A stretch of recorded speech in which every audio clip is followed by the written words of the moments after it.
Hi. Hey. It's Skycatlive. What's up, guys? How are you?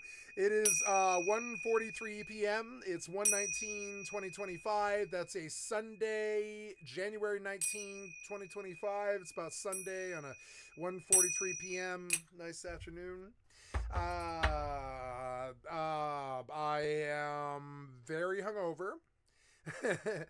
I played video games for 14 hours yesterday, and I listened to all of the Yellow Wolf, I listened to a bunch of music all day long. And then I drank like fifth of vodka, and then I don't know, 8 beers or something like that. 9 beers. I think I've only got like 2 or 3 left. Yeah, I think I drank like 8 or 9 beers, 9% beers, and then and so I'm very hungover. It is 2 p.m. I woke up at 5 a.m. or something like that, very hungover and fucked out. So I just started basically, drinking milk and just getting like dehydrate, getting the dehydration out of the way and all this stuff and visiting the bathroom a couple of times and all this and just going through the fucking. I racked myself with like 2 persons worth of drinking for one person. And so I racked myself, and now I'm here today with the sun on my face to say hello and I love you. And oh no. So yeah, and so I am excited to report that there is a bunch of new content coming. Very soon too. In 2 days, there will be a New World PvP server going live. So, just like the fresh start that I just did, I'm starting over again. I'm gonna start over again. I'm gonna do a different set of weapons this time because got kind of burnt out on mage. Usually I do great sword life stat, but maybe I'll do something different this time. Maybe I'll go like hatchet.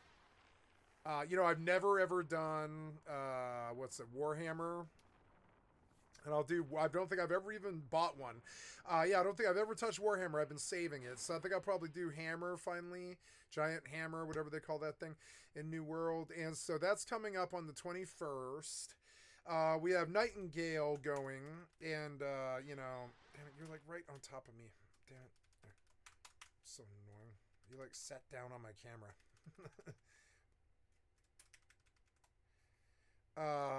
So what is my inventory at? Yep, nice.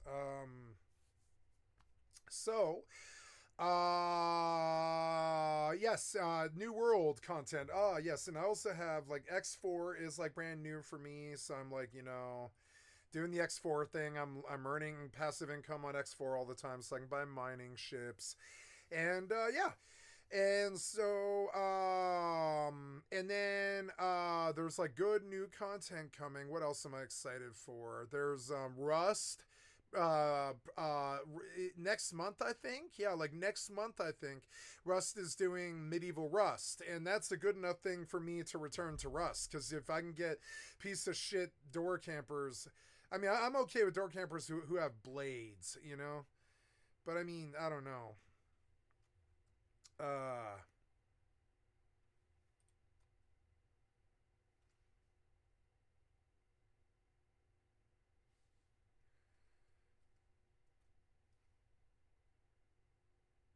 there we go.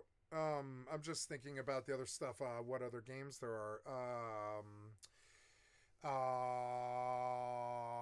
Yeah, and there's some interesting survival games coming, but I don't know if any of them are good. But yeah. And who knows, maybe Ashes is good. I kind of doubt it, but maybe Ashes will be good. I don't know. I don't know. Okay, what's up, friendos? Welcome back. I want to. So anyways, I'm gonna minimize and get to work here. So here we go. Back to the small face.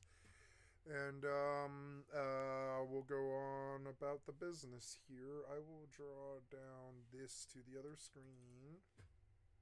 Let's talk today about RuneScape and about probably the most out of touch thing I've seen a developer do for their game in a real long time.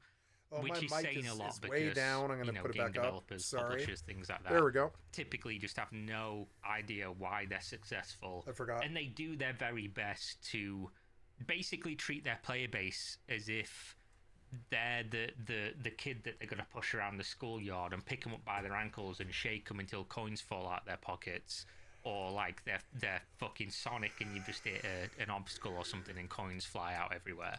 That's how a lot of these companies see the player base. And it's very apparent when you understand what old school RuneScape is and why the game is as successful as it is. It's free. And interestingly, always been free. We will get to the point of the video in a minute. I am giving you You some can always context play here. it. It's very important. Interestingly, Jagex and RuneScape literally already have been through this gauntlet. They've run through the gauntlet of cocks, slapping you in the face every fucking step that you take, and come out the other side with everybody involved understanding exactly what went wrong and why the players loud. brought back What was the that? old version of the game before they fucking ruined it and said, here you go. And as you can see here, loud. I'll just show you. We will have to blind Sorry, ourselves. guys. I don't know what that was. Prepare yourself, guys, to be blinded. Jesus. Oh, I don't see daylight. What is this? As you can see, the player graph here, when Old School RuneScape first came out, it wasn't very popular.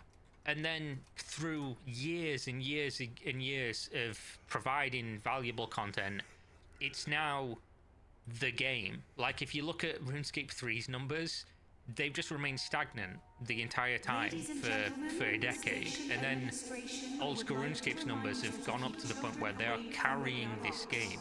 Maybe not in financials, because obviously RuneScape 3 is an absolute fucking hellscape of microtransactions. But they kind of have the best of both worlds over at Jagex, don't they? Because one, they sell bonds anyway, so they make microtransaction money from the old school player base.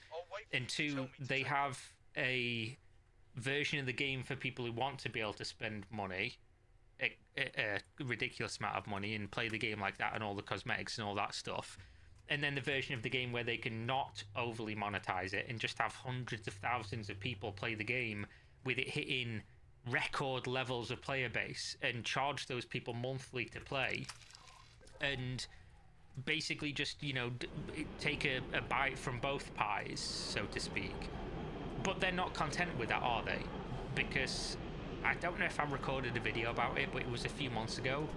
They first upped the subscription price of the game again, and the game is incredibly expensive now to play monthly, which I will say, products increasing in price over time makes perfect sense to me when you consider the cost of doing business and the cost of living and things like that, and inflation does go up.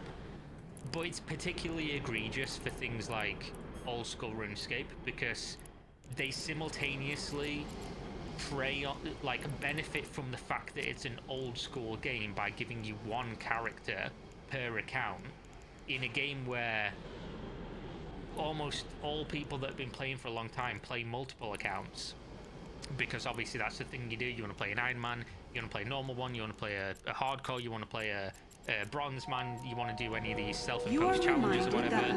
People play lots of accounts, so they benefit from that model where they're charging you a bunch of money per character, per account, but then they're upping the price as well to stay up with the times. And it's like, you're really double dipping on people there, and you could be consistent here and just give people more characters or whatever. Maybe when you up the subscription, say, we are going to get more money out of you, but, you know, here, have this, and give people a token of just fucking anything, some goodwill. But no, they up the price for nothing. You get nothing extra, but you're getting the same experience, but they get more money, which, you know, it is what it is. People gonna pay or not pay depending on Civilian ship A. But then the latest drama and the most out of touch shit I've ever seen in my life, which, again, bear in mind, it is very important, that the only reason this game is popular in the first place is because it's old school and it adheres to the things the community wants, and nothing comes into the game without the community voting on it in the first place, apart from monetization, which you'd think that would be one of the things that previously killed the game, and proved that people will leave from this game if they don't like it. There is evidence of this already existing. But you know, they brought this in. Well, they tried to bring this in, and there's been a bunch of responses since. So this is what I'm talking Security about. would like This to remind all is basically what visitors to they keep their sent as children a with them survey to at all people, trying to times. find out: will you pay for this? You know, will you bend over and accept my corporate cock? Will you spread your cheeks, basically? Old school RuneScape or RuneScape 3, shorter AFK timer, 1 member character, $13.99 per additional member character per month, and it's 1 month at $10.99. Right, okay. Step 1. Step 2. Old school RuneScape or RuneScape 3, mobile only access, 1 member character, $13.99 per additional character, $12.49 per month. Right, so you can only play on mobile, which some people do, but just imagine how fucking stupid it is to charge somebody $12.49 and limit to where they can play the game per month. Again, you can only play 1 character while you're doing that, and then obviously here you go. This is $32.49 per month. 8 member characters. To be fair, if you have 8 accounts already, Please check your cargo is secured before that's a departure. fantastic deal, considering you were previously paying way more than Elite this. Vanguard. But I didn't see mentioned whether or not there would be like character account transfers for your characters, so you could like merge them all into this. But either way, this should be the norm, not the price, obviously. Not $32.50 per month for an MMO subscription for a game that, while I love RuneScape, fucking love old school RuneScape, lost 6 months of my life up until recently, where I've been losing it all in Path of Exile 2, playing my Iron Man in old school RuneScape. Love this game, but let's be real here. This is a decades-old game that there's no world in which you should be charging people $32 a month to play. But the 8 members characters and the pay-to-win here as well. Specialized member worlds. You got to think there's a lot of stuff in the game where being on a world with less people would be incredibly beneficial to you, like doing wilderness content, or, you know, doing anything that relies on. Which, by the way, if you do play the game, you do know when you're on a lower populated server, the gameplay is so much smoother than on the other ones. So basically, pay this money and you'll get a better gameplay experience in many different ways. Character name Please check reservations, your cargo is secured enhanced before player departure. support.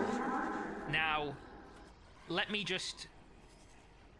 Jagex, I'll do you a favour here, and I'll explain some really basic concepts to you here.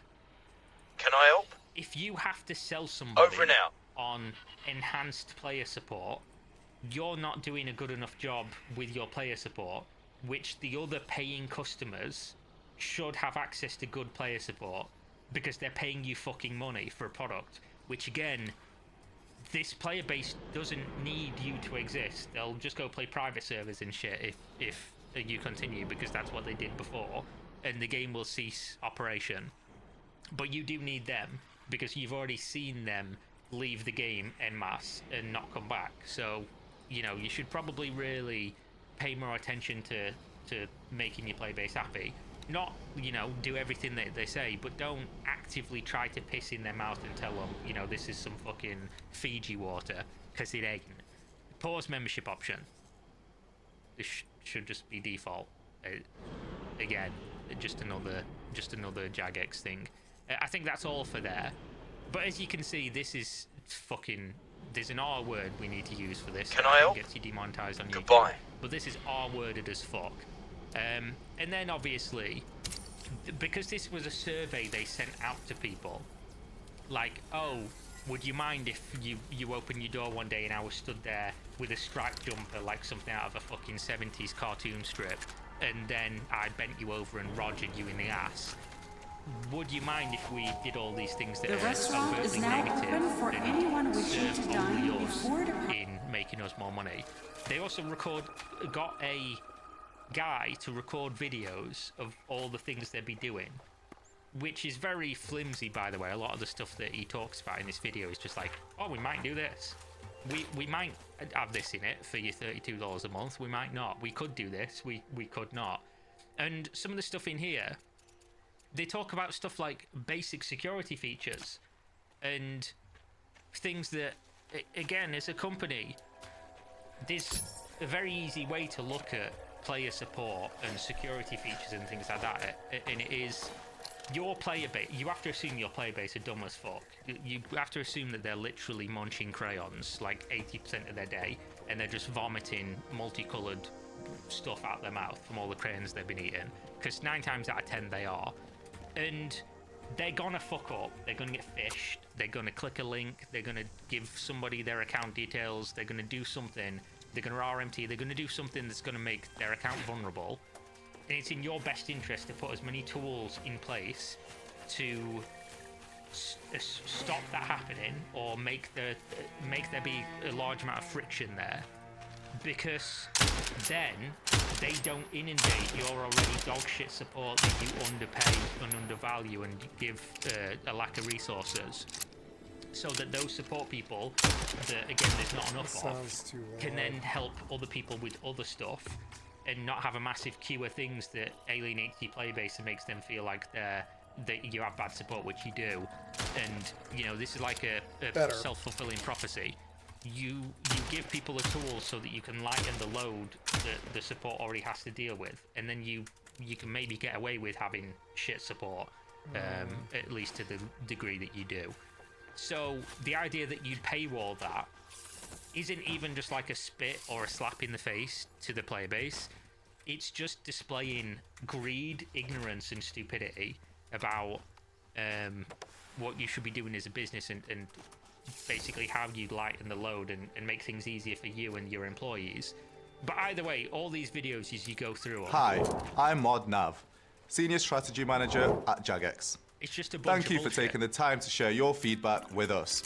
At Jagex, we highly value your input and are committed to making sure your voice is heard. As you may have seen in our recent blog post, we're increasing our communication efforts to better understand and meet your needs. We're constantly striving to improve the value we offer our players. This, as we like to call it in the business, is Bullshit. Billy bullshit. Can you smell that, little Omni? I'm going to wake you up. Can you smell it? It's bullshit. Don't know if you can even see that. There's cats asleep next to me. The cats that people said I abandoned in Thailand, by the way. They're just chilling on my desk. They're all good. If you were striving to improve the value that you offer your players, you just give them all this stuff, right? And so people might go, oh, Kira, but won't you think of the corporate executives and the people earning loads of money off the very popular, successful, profitable game? No, I won't. No, I absolutely won't. I'll advocate for consumers first, and, you know, they're doing okay. Those people are earning good money because this game earns good money already. And when you basically... There's no argument now for having multiplayer accounts. There's none. They can't give you one, because that would be better value to the player base. So would improved support. But you'll only give it to them if they pay way more money. Like, there's no argument for it now. You are basically just showing that you're just greedy as fuck and you're just going to do whatever you're going to do to line your pockets. And I don't blame the employees of this company, because let's be realistic. The people making these decisions are not the people you'd be interfacing with on Twitter, or, you know, the people that are in these videos or whatever. These are marching orders from on high, obviously. It always is. Because nobody that... What you've got to think is a lot of the people who work at Jagex are probably people that do really like the game, but they're not their own man, are they? They're like Asmongold, as Elon Musk would say. You know, he's being controlled by his editors. Only in this analogy, it's not the editors, it's the suits that make these decisions. And they're saying, oh, why don't you take this incredibly successful product that exists and lives only due to the relationship between the developers and a player base who is old as fuck and could take or leave whether or not you fuck up the game, because they've done it already. Why don't you just go in there and just start slinging shit around and see what happens? That can definitely not backfire. So obviously, the top comment on Reddit here sums it up pretty good. What in the fuck is this? Yeah, I mean, what more do you need to say? So, obviously, they did release I had this like 800 rounds. post. They released a couple posts trying to calm people down. This is the first one of them where they said, we want to clarify how any potential tiered membership system would work. It shouldn't, but okay. Today's membership model, which provides uninterrupted access to the game, serves as our foundation. Yeah, and it should remain that way, yeah. We're exploring the concept of additional options, such as cheaper memberships or expanded packages offering more for more. These ideas are intended to complement the current base membership and provide greater choice for players with varying preferences. What this sentence means is, we want the people who are dumb enough to pay us more money to be given basic features that we could have given you anyway, because we have access to and the ability to do so. We want those people to give us more money, and then we'll give them stuff they should have had in the first place, is what this says. As part of this exploration, we are evaluating how players value access to both Old School and RuneScape 3. We understand that, even if you primarily play one game, having access to both may hold value. I'm sure it does, but as you can see from the play numbers, the overwhelming majority of people that play Old School RuneScape are not playing RuneScape 3. They don't like the game. If you were to say now, okay, now with our subscription model, because you get access to both, I believe, anyway, don't quote me on that, I've never tried to play RuneScape 3, not interested. We'll half your membership for Old School RuneScape if you just want to play Old School, and you just won't have access to RuneScape 3, we'll just half it. Everything remains the same, but we'll half it. That would be value to your player base, but you won't do that, will you? Because it won't earn you more money. We understand that even if you primarily play one, having access to both may hold value. We're carefully considering how this feedback fits into any potential changes. In-game advertising. Oh yeah, this was one, right? What do you want in your MMORPG? Do you want a Coke advertisement to be playing while you're walking around in the game, taking you out of one of the things that makes Old School RuneScape? The vibe of being in the world and seeing the people running around and experiencing. I'd be okay with that. Yeah, if they game. gave us premium Do for you want free, new school I'd be okay bullshit with in there? that. Yep. No, because if you I'd did, be you okay. wouldn't be playing Old School RuneScape. There are no plans to include ads in the base membership or to make ad-supported options a significant part of the game yet. We understand your concerns. We're reviewing this feedback closely. The feedback is get the shit out of the game. Don't even think about it. Don't even dream of adding ads to the game. It's fucking nonsense. Nobody wants this shit ever. Even if free-to-play players, even if you consider them as people who, oh, we've got to monetize them in some way, what you do to monetize those people is you provide a game that is so good that they want to pay you money to play it. That's how you monetize free-to-play players. And you've done a pretty good job doing it so far. But with things like this, you display that maybe that won't be the case going forward. Ads have no place in games. It just doesn't, flat out. Man, I remember a couple of years ago, you could watch Amazon Prime, you could watch Netflix, you could watch all these things for paying a monthly subscription, which was why we got away from TV in the first place and why my generation don't watch TV and haven't done for a very long time. Yeah, I don't watch and TV. now, like Amazon Prime, you pay a subscription and you've got to pay to get rid of ads. Like, fuck ads, man. As somebody who makes a living off of ads on YouTube, Fuck ads. you know, not in my best interest to be saying this, but in a video game, bro, no, this is not something you should be having any plans for. And I will just say, because people will say, oh, but, you know, they're saying we didn't intend to, or there was no plans to put in the base membership, or to make ad-supported options a significant part of the game, by the way, wording-wise. Who decides what's significant? You do. So when you are the arbiter of how language is used and what you think is significant, what isn't, it's worthless to say it. What you should say is we're planning to not make it a part of the game at all. Not, oh, it won't be a significant part. It's impossible to evaluate or know what you're talking about. But whenever a company does something like this, they're just tapping you on the head with a spoon. Tap, tap, tap. Tapping you on the head with a spoon. It might be annoying initially, but eventually they're going to cave your head in with it. They're going to crack your skull like a fucking egg.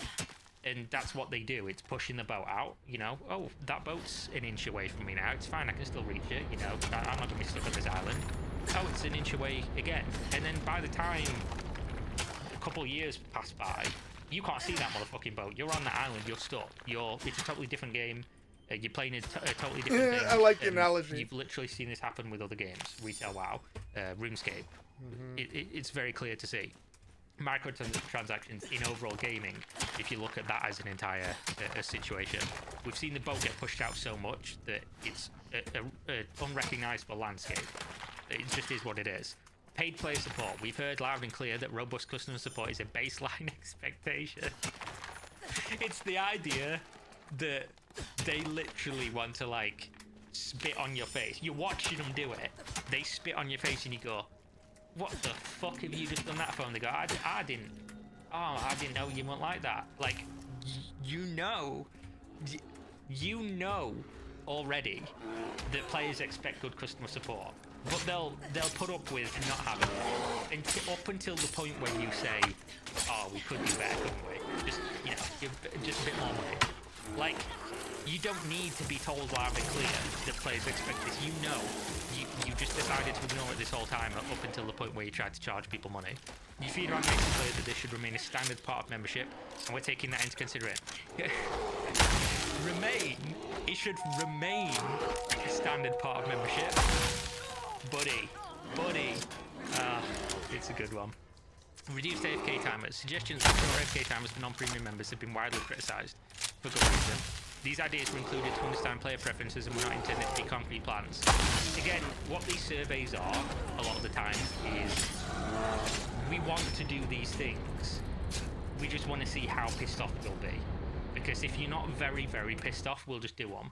Or another way to look at it is, we'll tell you worst case scenario A, so that when we implement B, which we thought was more reasonable but is still kicking you in the balls, you'll be like, oh yeah, you listened to us, guys, you did, oh look, fucking, oh, pat them on the back, guys, big round of applause for the company that still took things away from us or charged us more money, but they didn't do the one thing that they were going to do.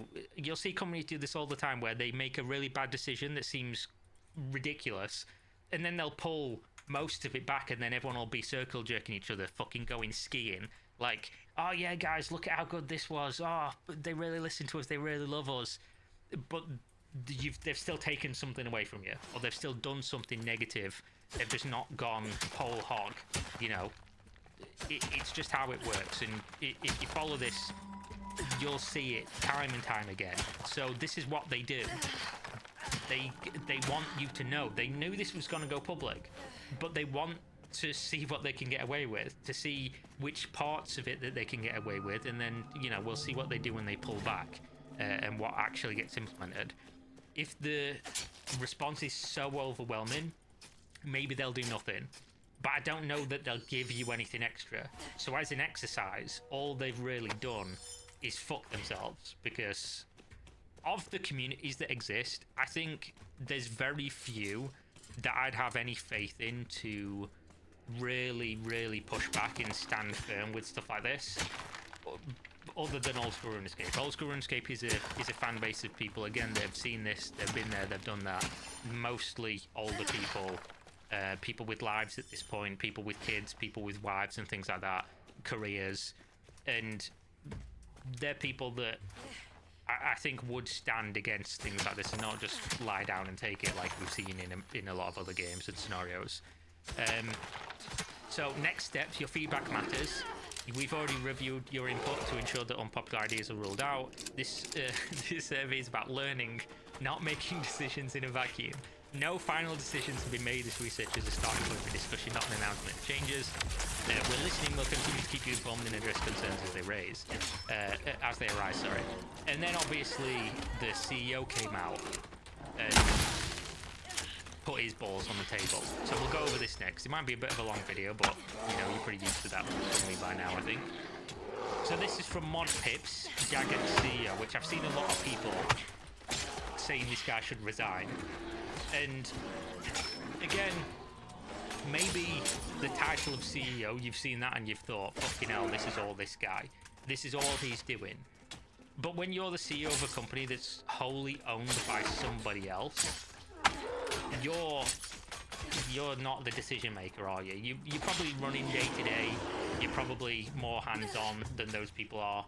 But if they tell you earn more money from this product that we own, we pay your salary, you're doing it or you don't have a job.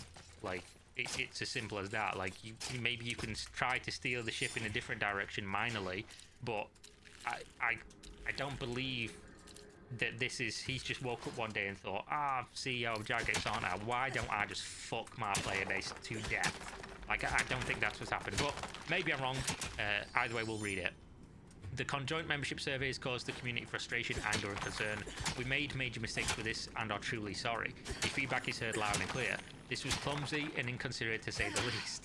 Yeah, we failed to think this through from your perspective as players. We got caught up in research mode and rushed the project with a research partner. So they've paid outsiders basically to tell them, you could fucking get more money out of your player base. What was intended as a rigorous methodology for exploring an unfiltered range of ideas, you saw as alarming possibilities that appeared to threaten the integrity of the game you love, because it did. It contained ideas for consideration that, in the cold light of day, just shouldn't have been in there for serious consideration. We should also have paused to consider this properly and avoided the unnecessary worry and anger this has caused. Yeah, you should have, but you didn't. Why the survey was conducted, this was an exploratory survey intended to test a broad range of features and options around subscriptions, including those from other games, to measure how they ranked and compared. This was exploratory, and they were exploring your ass, basically, to see if they could fuck it. You know, they were just getting it ready. And if you wouldn't have stopped them, you'd have been fucked. The randomness of survey systems presented features, combinations, and prices that understandably alarmed many of you. What, you wasn't happy that they were going to charge you $33 a month to play their game if you wanted multiple characters? Which, again, is something they're already benefiting from a bygone era that they could absolutely just fucking do away with tomorrow and would be net positive. Again, when they upped the subscription price, which has gone from it's like $5 or something. It's like, I don't even know what it is now. It's like closer to 15 or whatever. I don't even look when it gets taken out my account. I probably should cancel my subscriptions at this point. In fact, after this video goes live, I will. I'll go and cancel both. It was a major misjudgment to include features that suggest we should consider degrading the game experience or impacting gameplay. Indeed. Yeah, we've never seen that before, have we? Let's just make the game worse and charge you more money for it. Amazing. Even the mere suggestion of ideas like in-game ads, shorter AFK times, and making improved player support an additional cost undermined your trust in us. Yes. And you've spent a decade building goodwill, and then you're trying to ruin it. Because again, we did just get price increases not even 6 months ago, right? And you're back at it again. Like, that wasn't enough. You've already been making more money from people. You're already at peak player bases. I'm sure your operating costs haven't gone up drastically, and yet it's never enough, is it? While the goal was to gather data about speculative options, we should have realized these topics would feel like a betrayal of the principles that make our game special. And it's very obvious, by the way, if people didn't react very negatively, these things would have gone live. It's not like they would ever have stopped to smell the roses. They would have just put them in the game if people didn't push back, which goes to show there is still an importance for consumers to push back against things like this, because you can make a difference, but it takes an effort of the community, which I think a lot of old school RuneScape players, again, are very community involved as opposed to many other games. Like, old school RuneScape content creators and things like that do fucking insane numbers, like crazy numbers compared to other content creators of other games. Same with like forum engagement and social media engagement. It's a very engaged community, to say the least. So when you all can get together and agree on something like this, you do still have the power to do stuff. It's just unfortunate that in many walks of life now, with a lot of video games in the mainstream, people would rather argue about why it's actually okay and why they'd rather spend more money because they don't have enough time, as opposed to the game being made to respect their time more, than to actually just push back against something that is an absolute objective negative towards their experience. But old school RuneScape not like that. So this process has reaffirmed just how much you care about our games and what you do or do not want to see in the future. Your clear feedback has reinforced our commitment to the values that drive our games and guide the decisions we make. Beyond testing very early concepts of various kinds, no firm plans were in place, and not a single line of code has been written for any of them. This survey has been halted. It's a little bit too little too late, though, isn't it? Because nothing you say takes back the fact that you were seriously considering this and would have done it. Because the bigger issue here isn't specifically line by line what the things were. The bigger issue is not understanding what your game is, who the game's for, and what those people will accept and won't accept. You should know more than anybody that this was going to go down like a fart in an elevator, but you didn't, and you still did it. Like, that goes to show that you are so... I would have known. I would have been like, nope, nope. Whoever had a hand in making this decision. Sure, it's hard to do this for free, so but I mean, that's what nobody should RuneScape ever was. trust you ever again, because you've already displayed such a distinct lack of understanding of the entire community, of the entire game, of the entire reason that this exists and allows you to make so much money from these fucking hundreds of thousands of players, that why should anyone ever believe you are going to make the right decisions in the future? They just can't, because you did this. You know, it's like a cheating ex. You're always going to be thinking, you know, they doing that again. So it is what it is. Ads in membership. This was originally to be tested in context of a low subscription ad-supported membership, aka the cuckold pay. If you wanted to pay a couple dollars less so you can sit in the corner and watch somebody fuck your girlfriend, it is what it is, bro. Maybe you enjoy that, but that system even being implemented into the game is, again, just one step closer to it being implemented fully to the game. And people will always say, oh, slippery slope's a fallacy. Look at RuneScape 3. Look at modern gaming and tell me that's true in this context. It's not. The slippery slope is fucking real, because we're almost at the bottom of it. NFTs in video games, cryptocurrency video games, we're almost fucking at the bottom of that slope. So it is what it is. We're not including game advertisements in any regular paid membership. You shouldn't include them in any. While we may explore ads in free-to-play as a concept in the future, there are no plans for this currently. We will tread carefully considering all feedback. You should push back against this 1000%.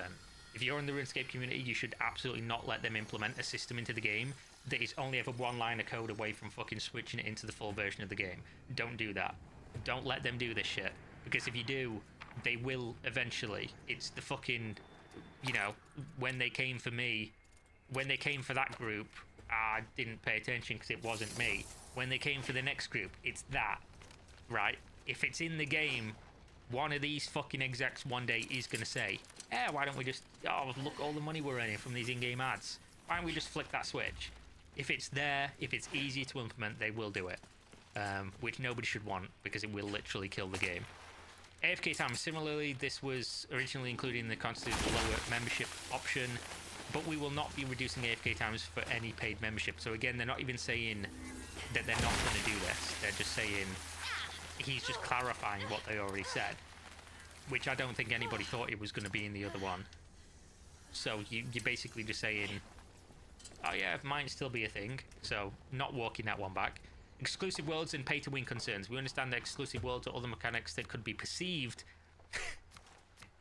that could be perceived as pay-to-win. No, it is. It's not a perception. It just fucking is, objectively. Pay-to-win. It is pay-to-win. It is pay-to-win. If you give somebody like, I any really experience that could in any way be positive,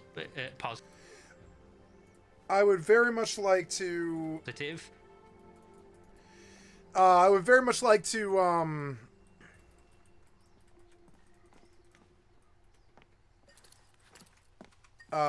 play Genshin Impact, but I know that the gacha is real, and I have spent some money on Genshin Impact, like $5, I think.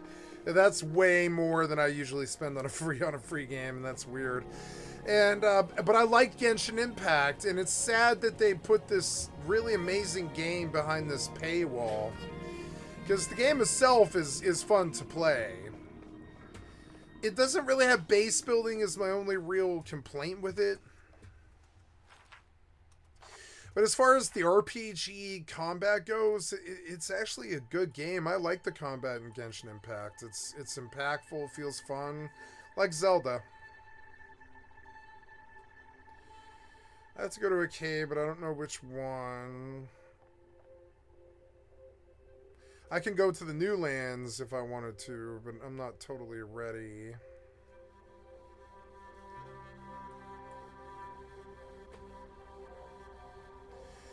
I think it doesn't really matter what cave I go to. They respawn every time you come in. So let's go to that eastern one, I guess.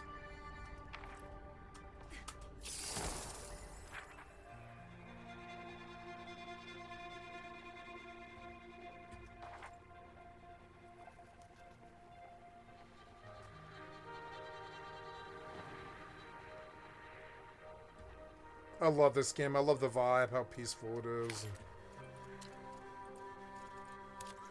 Music's exquisite.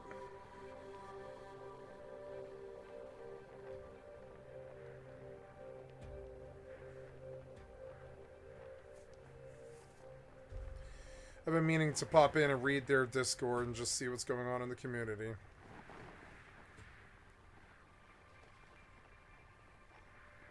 I wish I could go up under this game, but it's got 10 viewership.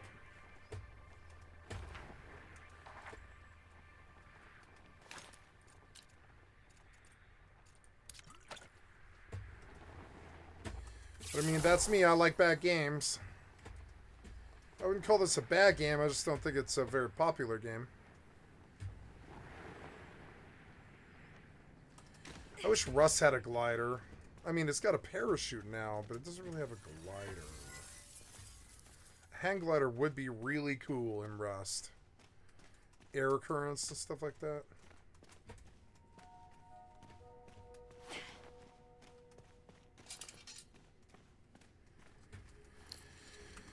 I suppose I will pop these. Nope, can't pop that.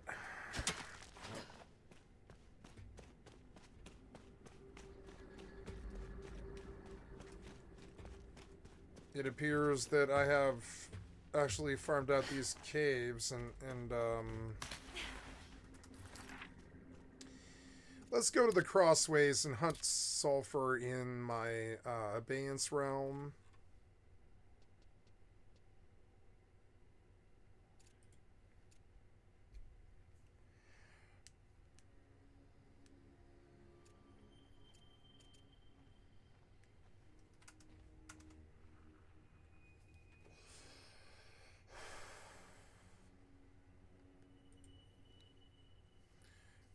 Energy cells.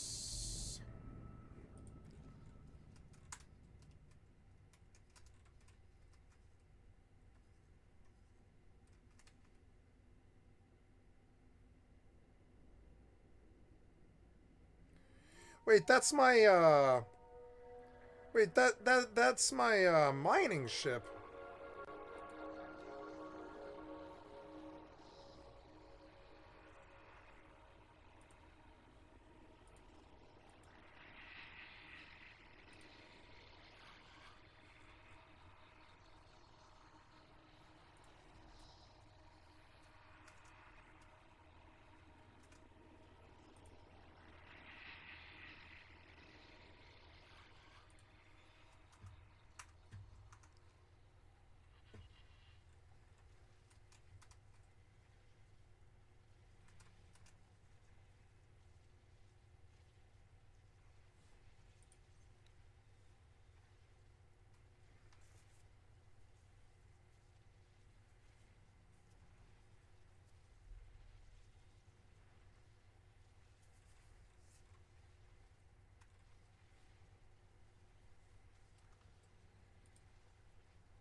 lazy hungover day. Ah, feels good. Maybe I should have a beer.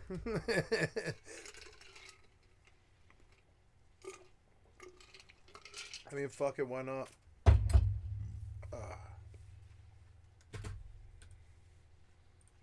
For money that other people that didn't pay that money don't have, that is the fucking line by line definition of pay to win. You are getting an advantage for money. That's pay to win. Like, ask anybody. You're the CEO of an MMO company, you should know this. That's pay to win. It's not a perception. We commit to ensuring that any subscription provides access to the full suite of core game content. Again, I fucking love I love media literacy. I love being able to, it's not my cats that smell. It's Billy fucking bullshit over here.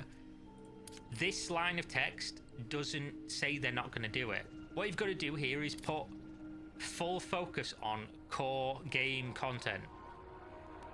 They decide what is core game content, not you, not me. So when they say we commit to ensuring that any subscription provides access to the full suite of core game content, they could consider anything that they want not core game content, and then they've not lied.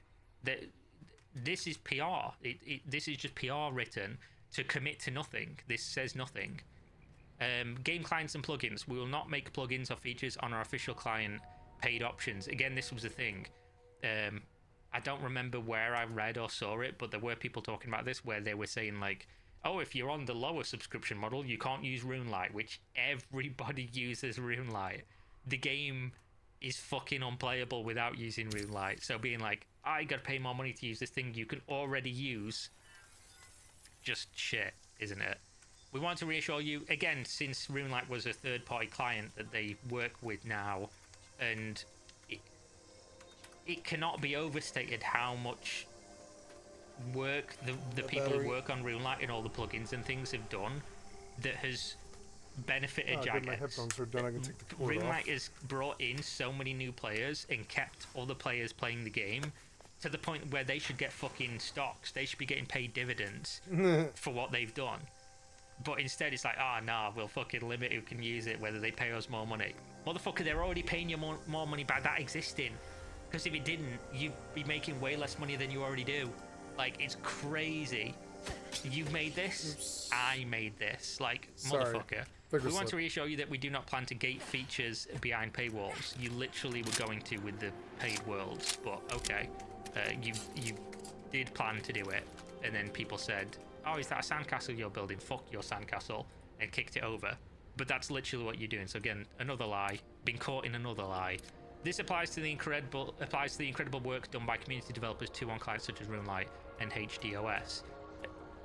Yeah, you were gonna do it, but okay, we believe you now. It's fine. You said it in a non-committal way and lied while doing it, but you said it. Player support. You want improved player support, and this should not require additional charges. We agree. No, you didn't. You've given us deep feedback on this, including the recent player support survey.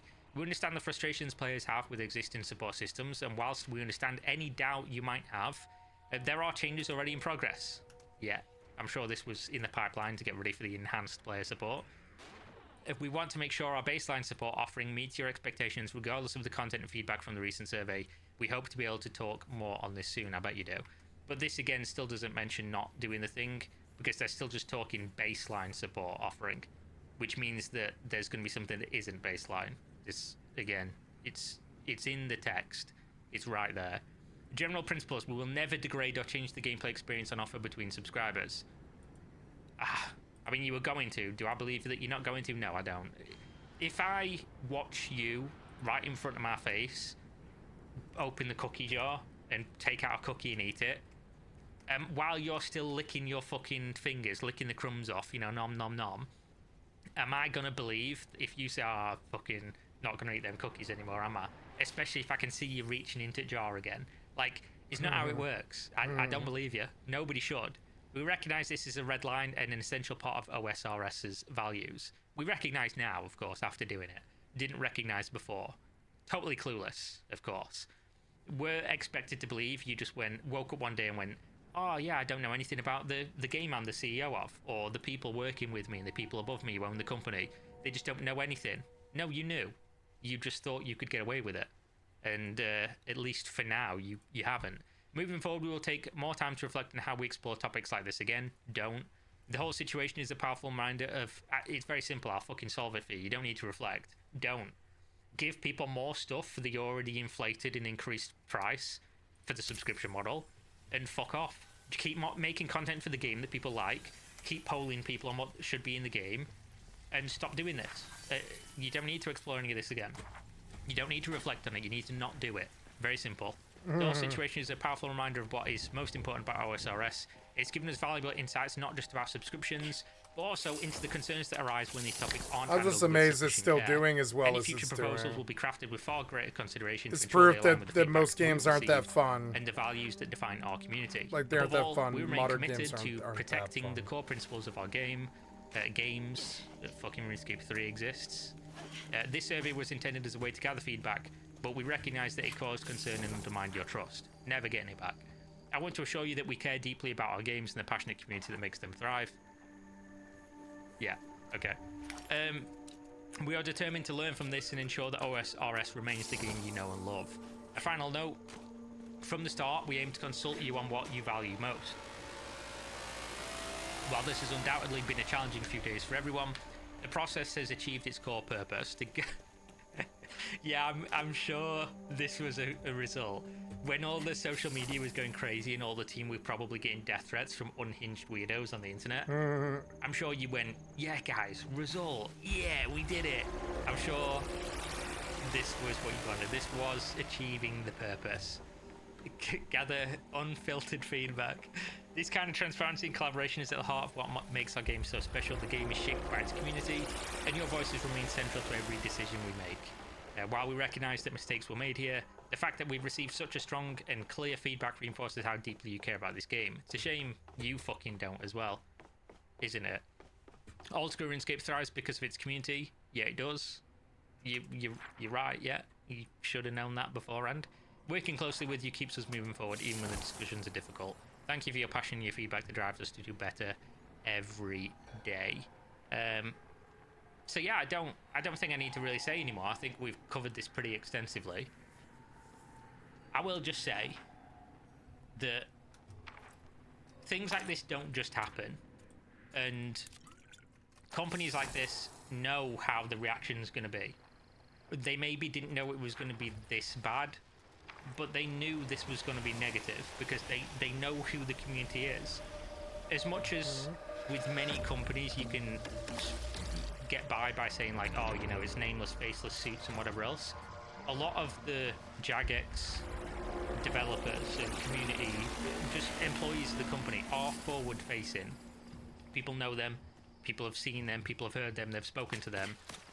They know this was going to happen, so that's why it leads me to believe that this was from on high, because only somebody deeply out of touch, which unfortunately the people that can make these decisions, because they're the money men, they are the people who have the ultimate say, they've got to be the ones pulling these strings. Because anyone else in the company, if you ask them, I'm sure all of them would have told you like, no, this is a really bad idea, not just because of what's gonna be the reaction, but because it's bad for the game. And again, I just wish companies were okay with making a lot of money and not all of the money, because there is a breaking point. When you have something that exists solely because of what it is, that hasn't been touched by this other stuff, like the Bond's already bad enough as it is. It's why I prefer Iron Man, because there's no monetary element to the game in terms of like, oh, do I want to grind for 2 hours, or do I just want to buy a Bond real quick for like an hour's minimum wage or whatever. A game that's mostly devoid of modern gaming bullshit, and it's successful exclusively because of that. Only somebody deeply out of touch with what the game is and why people play it would even consider these things to be worth a conversation. Everyone involved in the company, from like a day-to-day perspective and not a money perspective, knew exactly what was going to happen, which leads me to believe that they will try again, because why not? They've got a juicy orange there. Why would they not try and squeeze it? And yeah, that's it, I guess. Thanks for watching either way. Hopefully you enjoyed the video, and check the links in the video description. Game Sups, they are proudly affiliated with my channel, I think. You'll have to ask them, I think. You can use the code down there and you can buy Game Sups, you can get a discount, and I'll get a kickback of any money you spend. Win-win for everybody. And other than that, join Discord, send me tweets, message me, email me, whatever it's going to be if you have content to suggest. And I'll hopefully see you next time. Peace. And Genshin Impact's getting hit with the old FTC lawsuit. Now, I've made several videos on my channel, since the beginning, right? Since like the, hello guys and gals, me, Mutahar, welcome back to the Haunted Gaming days. I've talked about loot boxes in video games, especially when game companies do things that are really deceptive, especially when children are involved. And I have always looked at loot boxes, all of these like surprise mechanics, as EA would call it, as straight up gambling, okay? I think it can be pretty dangerous. But for anybody that doesn't know, Genshin Impact's game developer is apparently banned from selling loot boxes to teens under 16 without parental consent. Wow! Seems like that should be the case for every game. But of course, then I read, pay a $20 million fine. Now you might be like, whoa, that's a lot of money, Muda. Let me remind you, Genshin Impact is on track to hit $10 billion globally in 2025, okay? So that's kind of like, going up to, that's like going up to like just imagine for a second, okay? You're speeding down on the highway, right? You're 200 kilometers an hour in your car. A cop pulls you over and says, whoa, pal, you can't be speeding like that or else I'm going to have to write you up this ticket. The ticket's like $35. Now, is that a good... Now, that is kind of the rough equivalent I'm doing over here, okay? For a game that's making $10 billion annually, getting hit with this dastardly lawsuit and paying a $20 million fine is literally added in to like the bottom rung of their accounting for like legal stuff. Okay, this is like this is like smaller than an accounting error for the company involved with Genshin Impact. But it's important for me to talk about because for once the government has actually jumped in and they're talking about loot boxes marketed to children. Because let's be honest, any game with loot box mechanics is effectively like walking into like a slot machine. I remember a while back watching like an NBA like footage of an NBA game back in the PS4, and literally it looked like an actual casino, like a fucking straight up Las Vegas casino you walk into. And I was like, where's the actual basketball game in amongst all of the slot machines, the gambling parlors, so on and so forth? It's actual insanity. So to give you an idea, Genshin Impact has agreed to pay $20 million and block children under 16 for making in-game purchases without, of course, a parental consent involved. Where, again, the FTC alleges that they actually violated the children's privacy law. So things like COPA, where, again, when you're under the age of 13, the government takes your actual privacy pretty seriously. So there's an actual lawsuit, and you can read it as well, too. I've read this. And in this, the actual case involved Genshin Impact being, again, a game very popular amongst children and teenagers. I talked about it on my channel. Some children and teenagers have spent hundreds or thousands of dollars to obtain select chance-based prizes in the game to their parents' surprise. So literally kids would download this game on their phone, on their PlayStations, PCs, whatever, play it, spend some money, and then the parents would look at the bill at the end of the month and be like, holy shit, what are you playing there, son? Are you actually playing the slots or are you playing your little cute anime game? And to give Genshin Impact a lot of credit here, I think Genshin Impact, from what I've played, I think it's a good game. Does more to actually detail how bad the odds can be in your favor, as well as providing the pity system, compared to like American like loot box filled shooters and like sports games. I think Genshin does a far better job relaying it. Okay, I think fucking casinos in Las Vegas, I think casinos in the back room of an Italian mob front do a better job detailing your actual chances of success than, again, the average FIFA, the average NBA game, the average, like, American shooter loot box extravaganza. But so what they kind of talk about with Genshin Impact is it pretty much is a game that appeals to children. One of the big assessments over here was the COPA, so Children Online Privacy Protection Act. And what they basically alleged over here was that Genshin Impact was apparently collecting information on children without parents' consent, which is a very big no-no. So to play Genshin Impact using a personal computer or mobile device, you gotta create a Hoyoverse account.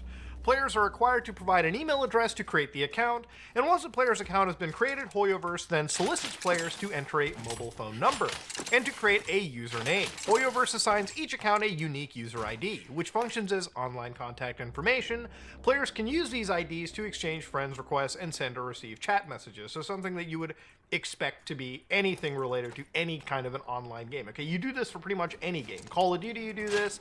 Grand Theft Auto. Genshin Impact is not unique in this. Hoyoverse purports to require players to acknowledge they have read and agreed to terms of services and a privacy policy when creating the account. Unlike many popular online games, Genshin Impact does not screen players' ages by the way of an age gate or require them to enter a birth year. And I'm kind of questioning this a little bit too. To be fair, I'm not the biggest expert to ask. When I made my account for Genshin Impact, I believe I did it through my PlayStation ID and then later on my Apple ID. And I think I made a Hoyoverse account like well after the fact, probably when Honkai Star Rail came out.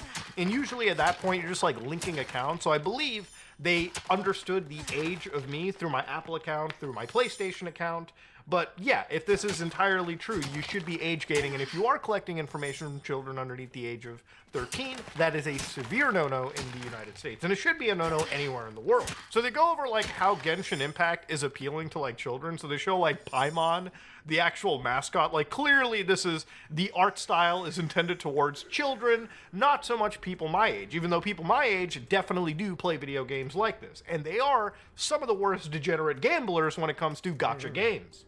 But you can just go to the App Store according to their own like case against Genshin Impact, and you can see that yes, they are appealing to the ages of 12 plus. So when you have anybody intermixed between under 18 and even in this case 12 directly, then you are collecting information from children that probably shouldn't have their information collected from, or should have actual parental controls or parental like requirements to make those accounts. So then they start showing more ads like, these are the kind of ads you see about Genshin Impact. And I can probably assume this is taken off of like YouTube, where they're using like these child looking like heroes. So yeah, there's no cause for saying, oh, this is really an M-rated game where we're really appealing to people in their, you know, adult years.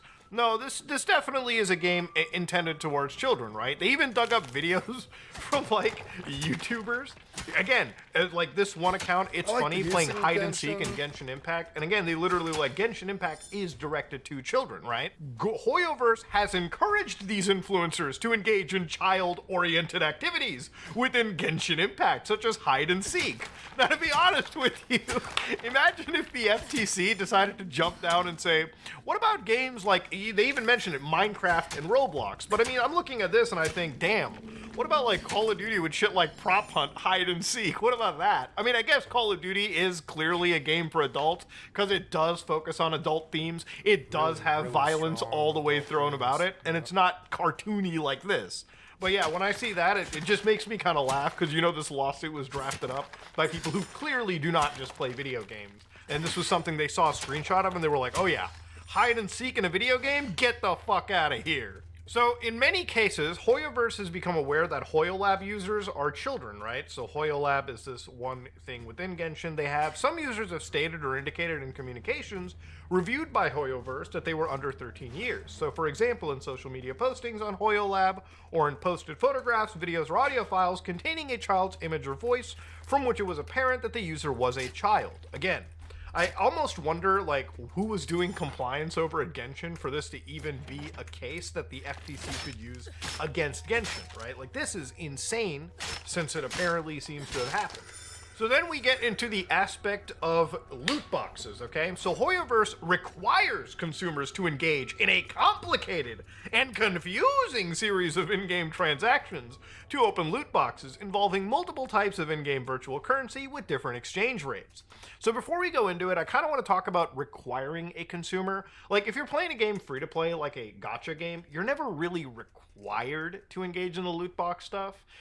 You know, gacha games, there was one gacha game that I played on on my phone, which is not Genshin Impact, but I think it was I believe it's just Shin Megami Tensei. Like, it was a free-to-play game on my phone, which could be considered a gacha because they're usually like, you know, pulling for like, you know, characters like in a slot machine mechanic. But is it a requirement? I believe if not all of Genshin Impact content, and I guess this goes for Hoyoverse. Again, I'm not an active player of these games, but from what I have played, and it is a consistent amount, you can do most of the content in these games without actually jumping down, paying for a lot of these loot boxes or these character pulls. That being said, though, you are highly incentivized to go after those, you know, crazy 5, 10-star characters. So again, when you go into the multiple different exchange rates, this is when they talk about things like dark patterns. So like a typical like free-to-play game, like if you're playing Grand Theft Auto Online, you can go online and purchase a shark card for like, you know, somewhere between $4.99 all the way up to like $100, and they all come with their varying amounts of GTA Online currency. That currency is then, you know, used to purchase in-game cars, you know, in-game like houses, so on and so forth. And it's pretty apparent, but in Genshin Impact's case, what the government alleges is wild.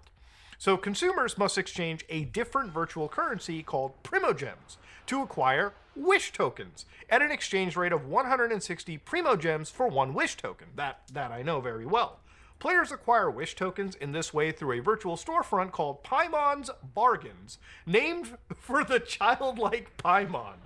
Consumers can gradually accumulate Primogems through gameplay or by completing certain specified objectives inside or outside the game, such as logging into play or watching influencers associated with Hoyoverse.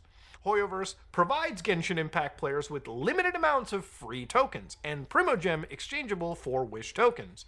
This introduces players to the experience of opening loot boxes in the game and provides an incentive to continue to play the game regularly. However, players can easily spend all of their free tokens and Primogems they have accumulated over the course of many hours without successfully acquiring a single 5-star prize. So while there are pity systems, remember, Genshin, the reason they're making 10 billion or on track to make 10 billion in 2025, or the company, is because these games highly incentivize you to actually put in your money. So yes, you do get access to the free gambling stuff, but like any free-to-play game, when they give you free pulls, it's like your local neighborhood crack addict giving you just a little taste, okay? Like, you have a little bit of a high, you're like, oh, I'm enjoying it. Ooh, I got a 4-star, but can I get that 5-star? And then, of course, when he stops giving you the crack, you then are like, all right, government just sent me a check. Can you, can you cash this all in, please? And then, of course, you know, you throw in more money, more money, more money, more money, and then more money, and it becomes a pretty scary situation. Some people can go way overboard trying to get these 5-star prizes. And it's not just Genshin, it's other, again, it's again, multiple different free-to-play games with, like, you know, cash shops, microtransaction shops, loot boxes, and it's not even just free-to-play game. Tons of paid games nowadays have loot boxes themselves. Loot boxes are just like Wait, now you're saying I have 14,000 of it. As much as I hate them, unfortunately, people spend big bucks, and that's why they're around. So what they've said was to reliably acquire 5-star prizes, you got to spend real money, obviously, often in large sums to open loot boxes. You cannot purchase 5-star prizes with real money directly. Instead, they must buy a virtual currency, Genesis Crystals, and can only be acquired by spending real money. Hoyoverse then prompts the players to exchange Genesis Crystals for Primogems, and Primogems for Wish tokens, and finally to spend the Wish tokens to open more loot boxes. So the thing is, what they're alleging is it's a dark pattern. You spend money, and then you're converting it, and converting it, and converting it. So it kind of obfuscates to the general player base how much money you're actually spending. And I feel like most people, if they actually looked at their bank statement, like at the end of each month, and saw how much money they were putting into some of these video games, it might actually be an eye-opener. Like, all of these conversion tactics have been literally crafted by people who are paid big bucks to figure out the psychology of how to extract money, not just from a whale, but now from the average person. If you don't know how much money you're really spending on something, you know, drips and drabs here, you may not really pay attention to. But once you really actually, and that's why I say, once you look at your bank statement, right, where the money is actually coming out of, it might blow your mind with how much you're actually spending on loot boxes in video games. You may actually have a gambling problem that video games are taking a serious advantage of. You know, there's a lot of regulations in the casino industry, And those regulations could be very helpful for, again, games that actually have slot machines and gambling mechanics in them.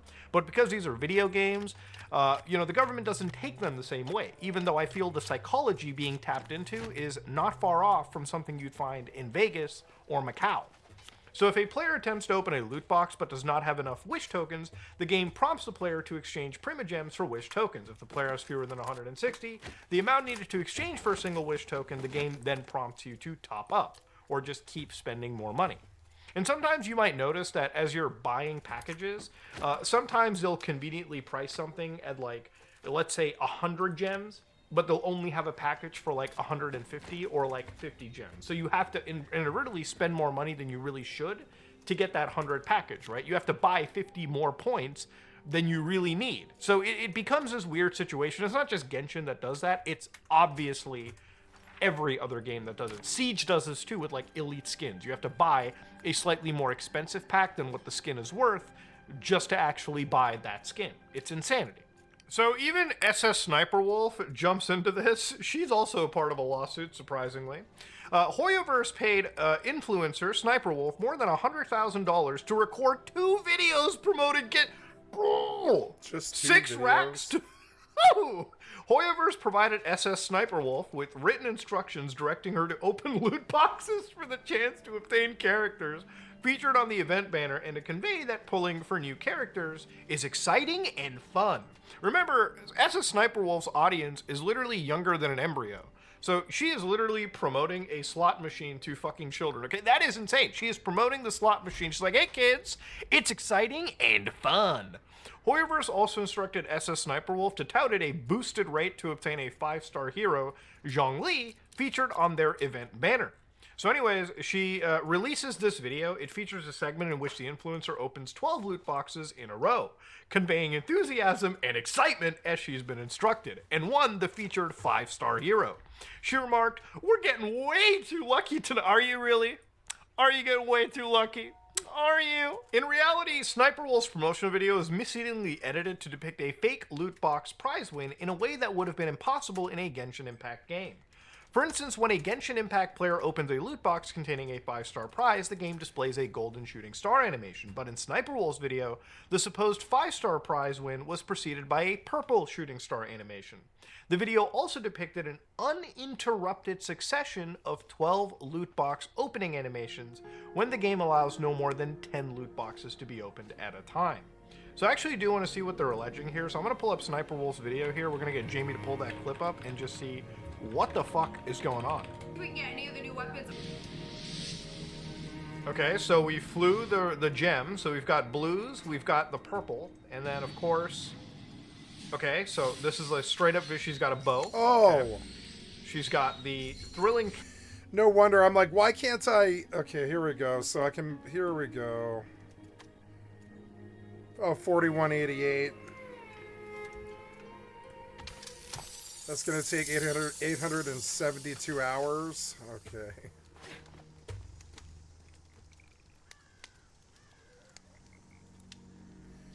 Maybe I should bump it to Nightmare, but it'll just be Bullet Sponge. No, I like this setting.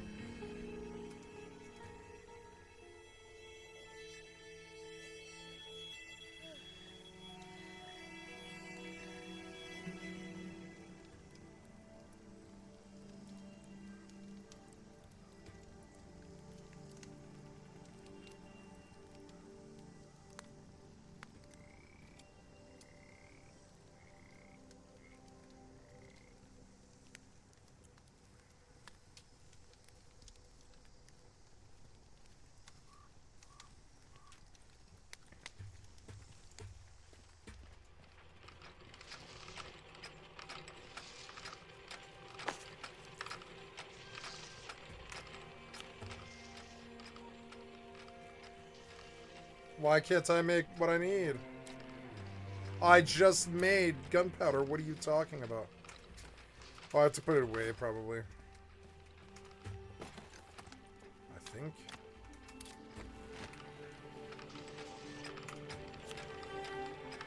No, I can't make this.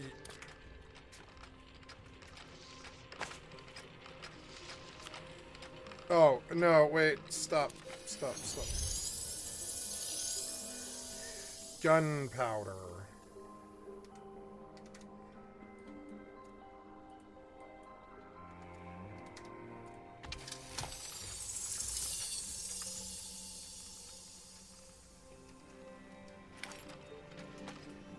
You dumped all these materials on me.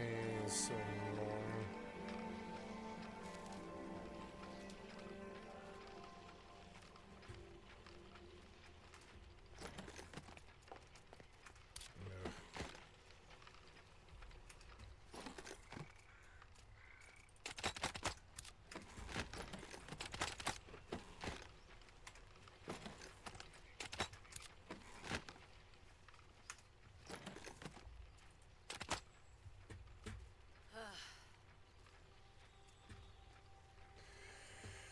Okay, there you go. So now...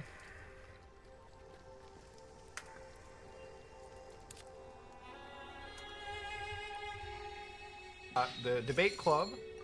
She's got magic guide. I look away for. Okay. She's got a 4-star. She's one of the new characters. Let's see if we can get the other two. And then it cuts.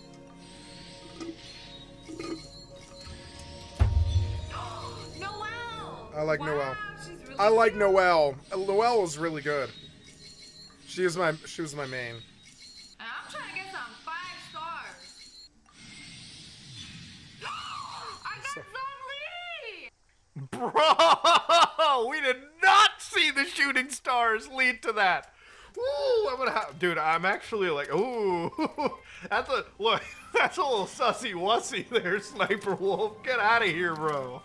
And this video is viewed like 2 million times, all right? Like since its upload, like this is exactly what like Hoyoverse is kind of being like hit at with this. It's crazy. Now, again, I feel like all of these things the FTC is bringing up, like it's interesting they actually brought up like a like an actual influencer's video and kind of pinned that onto Hoyoverse because like at the end of the day, it's like usually when you make a YouTube ad, companies are going to be looking at your YouTube ad and basically approving every single bit of it. Now, look, at the end of all this, I'm glad the FTC is finally looking at actual, like, you know, real cases of children being exposed to gambling. But again, putting your mind at just Genshin Impact and not looking at the entirety of loot boxes is something that is just not enough for me. Like, at the end of the day, if you want to make changes to this, the government has to look at things like loot boxes in a serious manner. I mean, you know, even just looking at games like Counter-Strike Global Offense or Counter-Strike 2 at this point with like its skin system and the amount of off-site gambling that occurs from there, I think the FTC really needs to look at stuff like this, but just keeping it strictly to the games.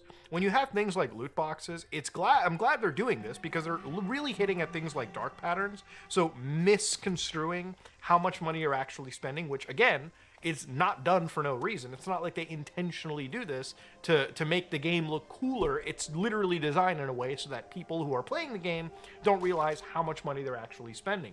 And when it comes to loot boxes, literally it is no different than a slot machine, okay? Like at least in Vegas, you can cash out your earnings. With things like Genshin Impact, you are just throwing money in for digital goods. And again, when these games are targeted towards children, yes, it's something that any government is going to be looking at and probably adding some bit more scrutiny to it.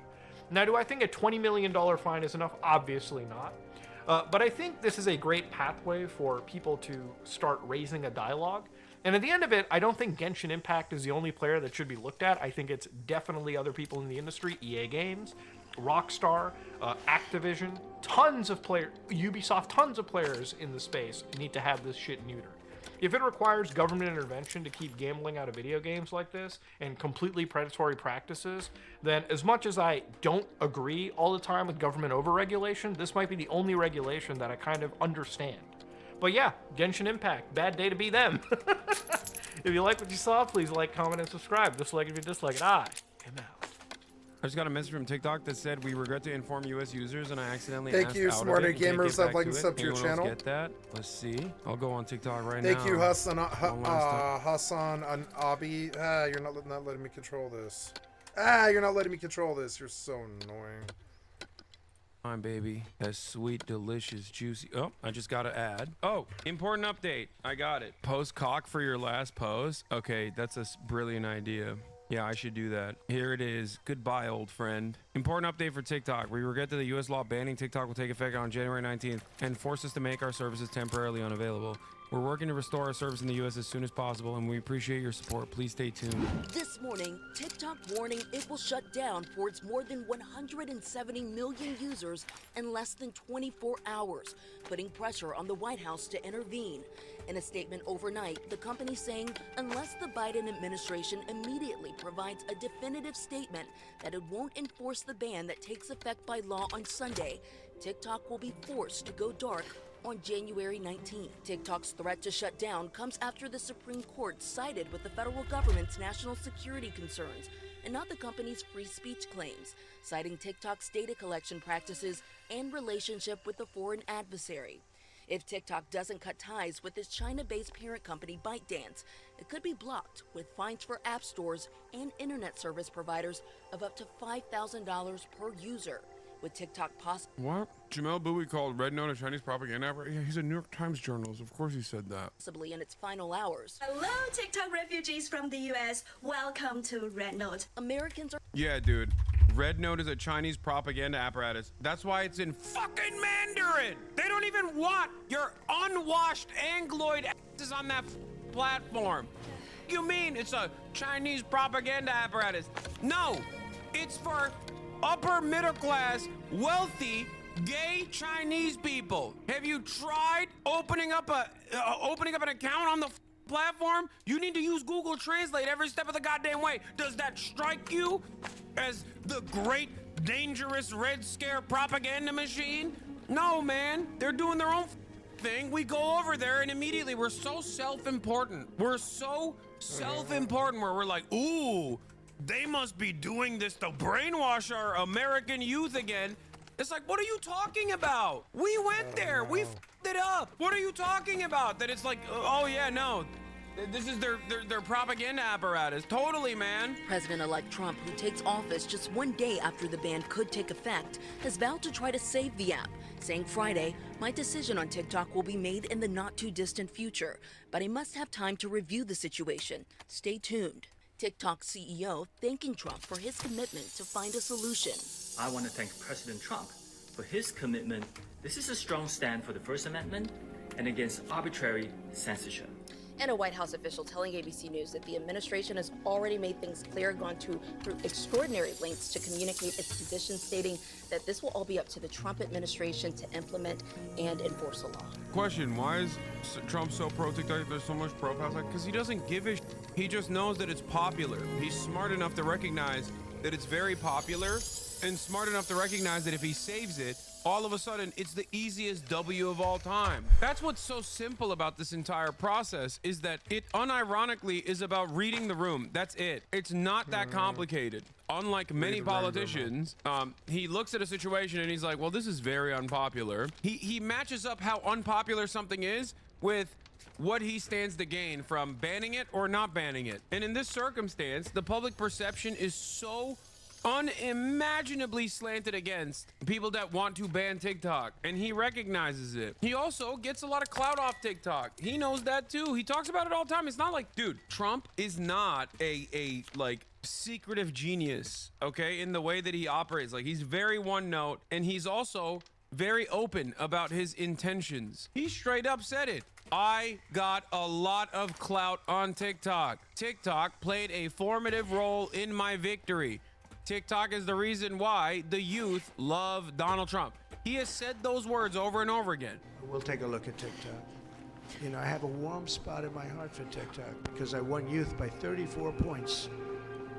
And there are those that say that TikTok had something to do with that. But Asani already won and can't serve again, so his popularity doesn't matter anymore. You're so silly if you think that Donald Trump is a normal politician like that.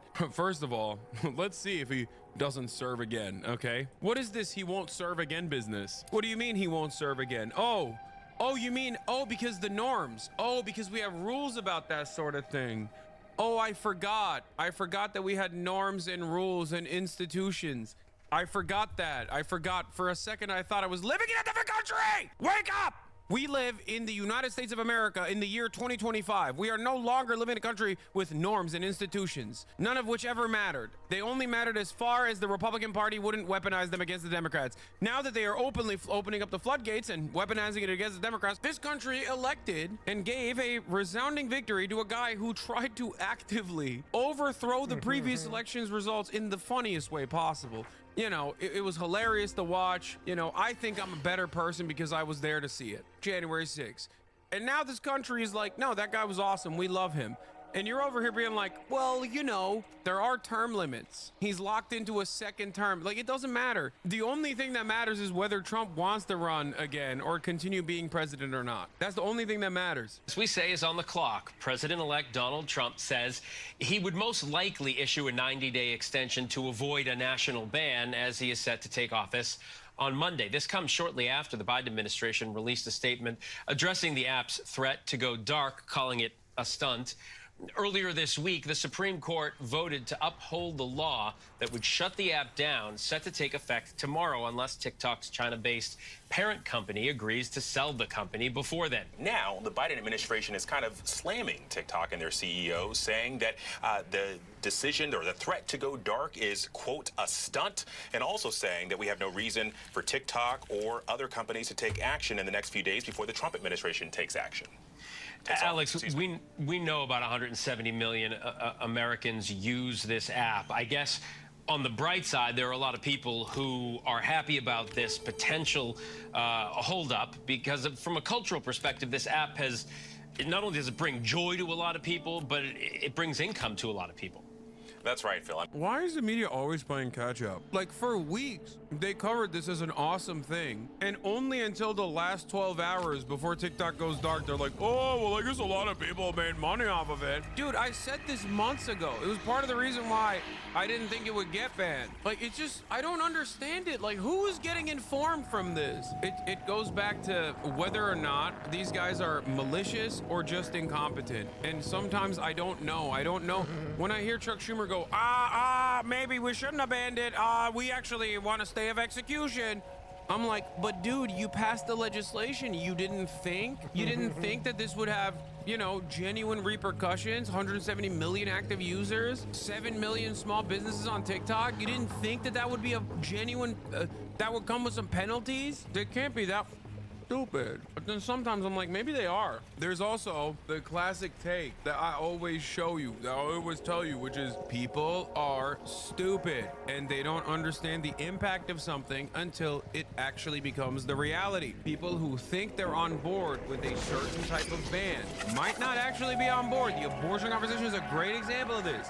People who voted to ban abortion will then turn around and be like, oh my God, I didn't realize it was gonna harm my daughter. And it's the same principle behind stuff like this. And you will see it. You will see with deportation. You will see it with deportations. Come Tuesday, when ICE starts knocking on people's doors in Chicago and starts the process of mass deportation, and people start recognizing the harrowing reality of, like, the random guy that you see on the street that you wave to is now being apprehended by Gestapo only to be placed away at a faraway deportation facility and enslaved in perpetuity for who knows how long. Only then will you go, oh, my bad, I voted for Trump, but like this probably wasn't the best idea. Oh no, it's giving Nazi Germany, sweetie. You know, you'll say that when it happens. Turns out the federal government doesn't care if your neighbor was one of the good ones. No, this new thing is for all the ones. No good ones, no bad ones, just all of them. They're just duping you into believing a false narrative, a false reality where the American government's not taking action against like undocumented migrants, and now they finally will. Because you're an idiot. You're stupid. I'm sorry, you're a stupid person. Just like you're a stupid person if you think like, oh, the TikTok ban is just a stupid app, dude, who cares? Oh, whatever. Yeah, no, it's not like erroneous, censorious behavior from the federal government that is so openly not interested in doing anything that improves the material circumstances of the average everyday Americans. And the only time where they can find some kind of consensus is when it's like taking away your treats, which also happens to, you know, help the Israel lobby and also some of the grossest billionaires that operate all the other social media platforms. I want to point out that we have a major generational problem. All the polling I've seen, ADL's polling, see it falling. Independent polling Jonathan suggests Greenblatt, the it is Anti-Defamation not a left-right League. gap, folks. The issue in the United States' support for Israel is not left and right. It is young and old. And the numbers of young people who think that Hamas's, massacre was justified is shockingly and terrifyingly high. And so we really have a TikTok problem. Oh yeah, dude. You just want like little dancing girls. You want to watch like little dancing girls. That's why you want TikTok so bad. Me on the other hand, I'm a brilliant intellectual. I'm above that. That's not what we're talking about. We're talking about what the government's priorities are and how willing they are to, do undemocratic shit that is unpopular. Specifically, if it means like, banning a Chinese app, brother. I'm looking for a man in finance with trust fund. 6'5", blue eyes. Finance. Who wants to go to the Four Seasons Orlando? Okay, don't show this freak ass baby, bro. That's crazy. Show some goddamn small business owners. Show a rugged guy that lives in like Texas with the accent, salt of the earth, selling belt buckles for a living on TikTok. There are a million guys like that. You don't have to show the alien baby that obviously has consciousness developed when he's like not even a year old. If I am watching ABC News, okay, I see the abomination, I go, oh, thank God this is getting banned. I never want to see this freak-like baby again. No baby should be able to have reading comprehension at the age of 1. That baby is automatically smarter than the average Republican. That baby has seen things. That baby has thoughts. That baby has dreams. That baby has a 401k. I don't want to see the baby. It freaks me out. You're saying don't bully the baby. Under normal circumstances, I say, what is that? It's a baby. He doesn't understand what I have to say. Guess what? He does. He can write a dissertation about cyberbullying. That baby freaks me out. My point is, the jokes aside, they're showing silly shit. They're not showing impactful things about how people's livelihoods are at stake. Yeah, so, listen, all those humor moments, but also one thing to keep in mind is there are a lot of businesses that have thrived because of TikTok, people reviewing their companies and that leading to an uptick in sales. And so that's something that's certainly worrying a lot of users. Who doesn't want to go to a fancy hotel, too? All right, Alex Boucher, thanks so much. Do you not think this content is brain rot? I feel like it's literally killing the attention span. Yes, but it's not just TikTok. That's my point. I don't disagree with you. Yes, TikTok. I think all of the attention economy is actually warping the people's brains.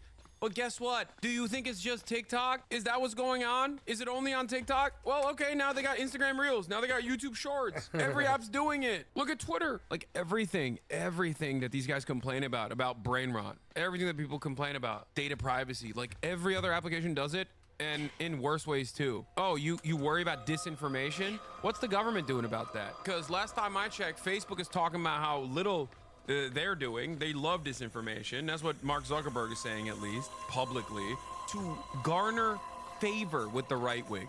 Like, that's the situation in the United States of America. Understand something. The situation in the United States of America is so dire that a billionaire comes out, gets hit with a Dominican ray, starts doing Brazilian jiu-jitsu, and then is actively trying to win favor with the right. So he goes, I love fake news. I will never do fact checks ever again.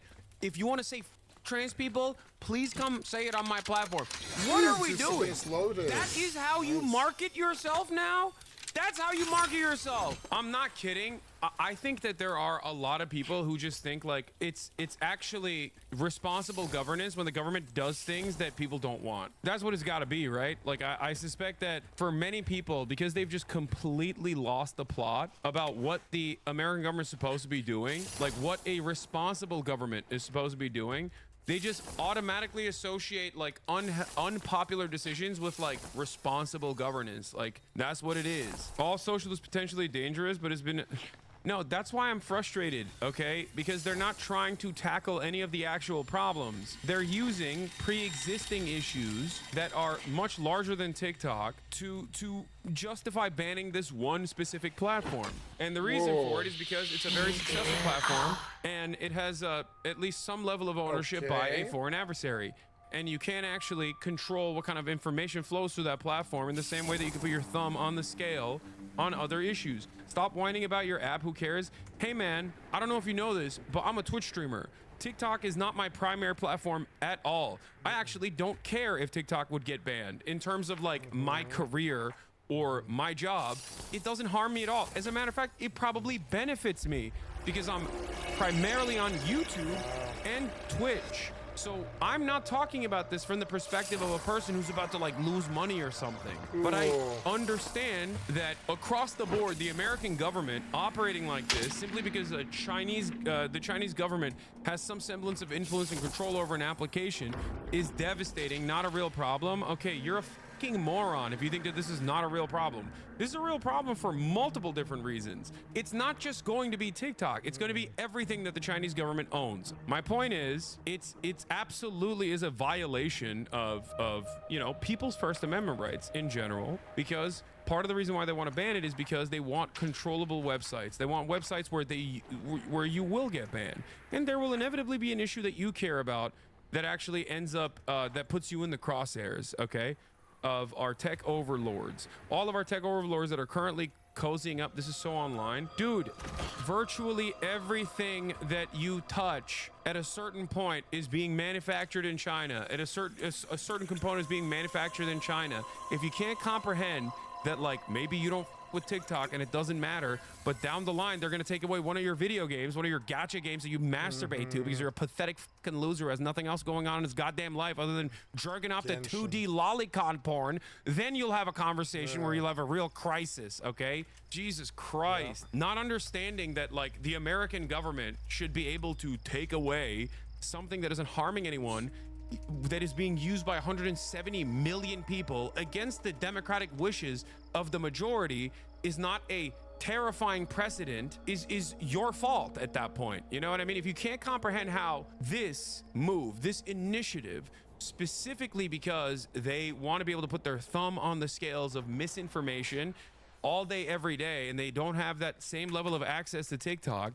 and that's the part of the reason why they want to ban it, part of the reason why I want to take it out of the American marketplace. If you don't comprehend that that is a major overreach and also incredibly unpopular, you're out of your mind. And I'm genuinely shocked that there are still people in here going, you just want your sexy dance videos. Like, you're such a dumbass, dude. It has nothing to do with sexy dance videos. If that was the case, they obviously wouldn't ban it. 7 million influencers will lose their jobs. They're not influencers, man. They're not. It's not just influencers. There's plenty of 7 million small businesses means 7 million small businesses. Not every single one of them is just an influencer, okay? There's people that have like made new products and are selling it off of the TikTok marketplace. It's $11 billion in revenue. That is a ginormous amount of revenue that is just done. Why? Because a bunch of geriatrics got pushed by the pro-Israeli lobby into taking this initiative, into literally going, yeah, we're a little afraid because a couple people said free Palestine. That's nuts. I don't have a small business on TikTok. I don't care. I don't care. Like, I can't stress this enough.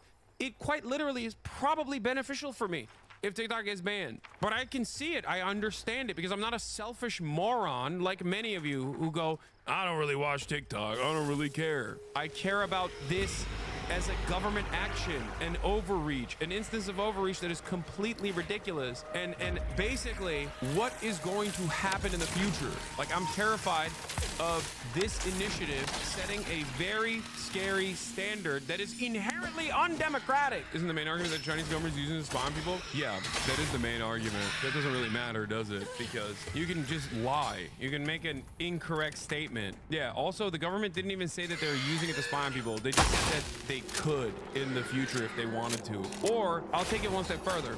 It's not that they're spying on people.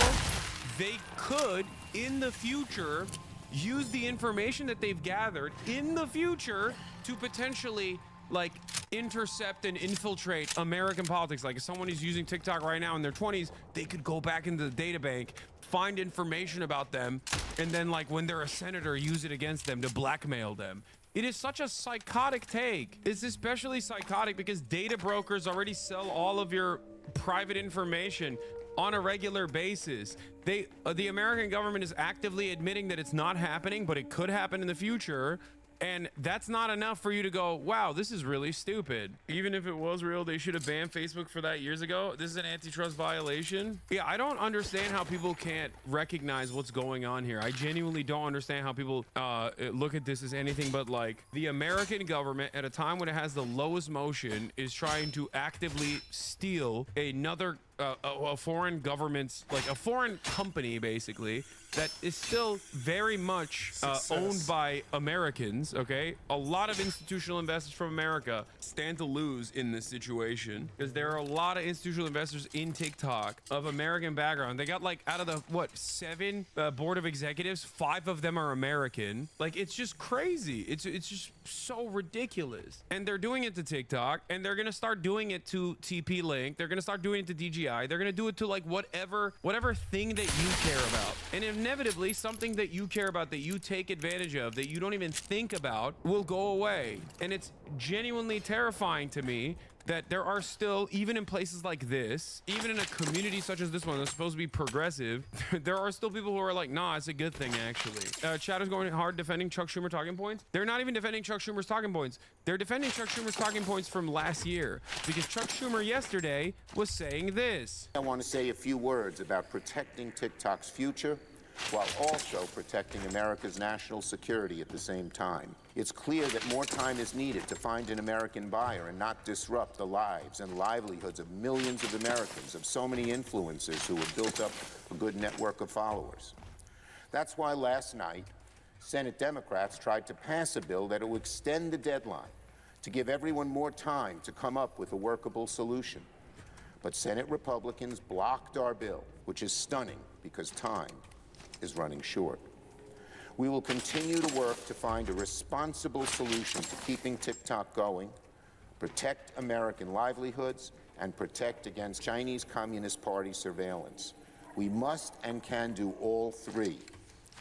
I have made my views clear to the current administration, and I will work with the Trump administration and with both parties to keep TikTok alive while protecting our national security. I hope you guys understand that whatever they're saying TikTok is doing, every other company in America is doing 10 times worse.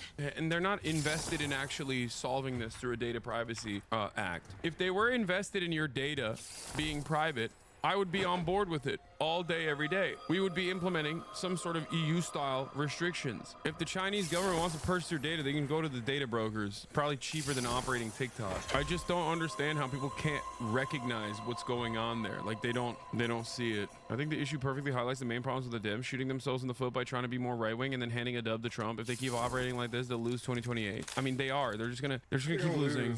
I don't think they care. I don't know. I don't know what the hell they're doing. I mean, that's 2 W's too. If Trump preserves, people are being willfully ignorant about this ban. It's not about the ban in and of itself. It's about the fact that our government can't get anything done for 100 or other more important issues, but can quickly come together to ban something that was never a problem, but can't act on healthcare, housing, grocery prices, gun control. People are rightfully bitter about it. It's not about the app for most of us. Yeah, that's the other part of it too. You can only find like a filibuster-proof majority when it comes down to banning TikTok, or when it comes down to like the Lake and Riley Act. There's never any consensus for doing something good, doing right by the population. But only consensus can be found if we're talking about, like, you know, taking something away from people. It's great stuff, man. They banned TikTok. I'm going back to the block. I'm selling hard. I'm on that corner. Take it however you want it, bro. I'm not playing around. Tuition ain't cheap. I'm full-time and I'm already working one job. I don't got time to be playing. I don't got time for y'all shenanigans. Y'all don't want to raise minimum wage, and y'all don't want to let motherfuckers be happy. I was already sad before y'all started doing this shit.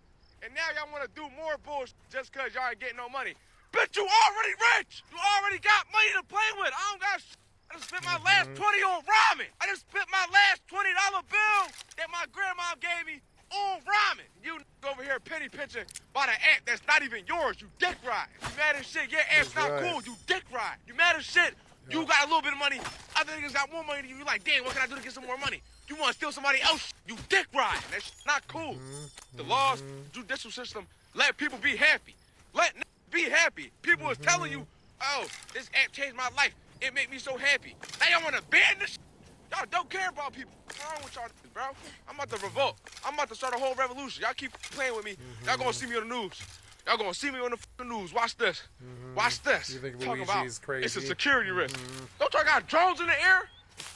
Don't y'all got multiple drones in the air? I'm talking everywhere. Drones.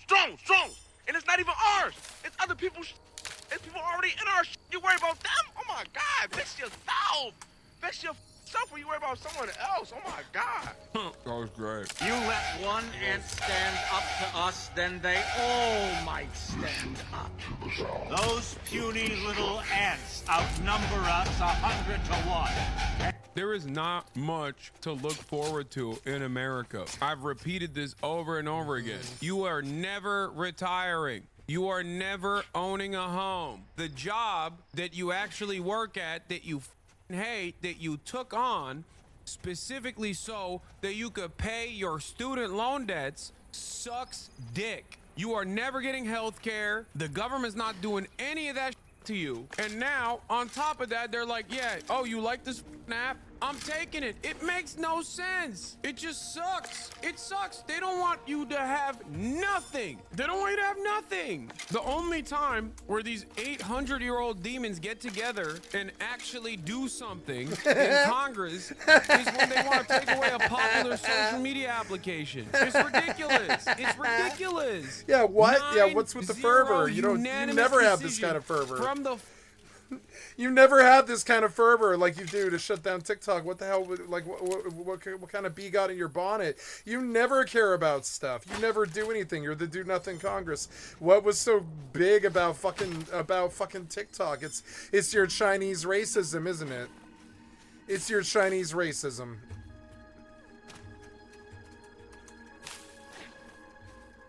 It's your xenophobia.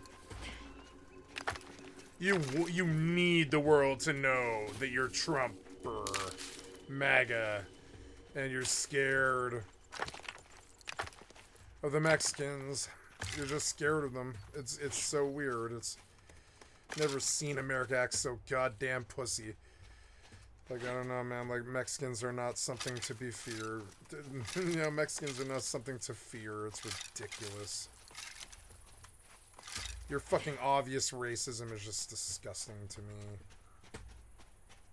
Oh, I should mark this thing, but I guess it doesn't really matter, actually. I'm gonna put a state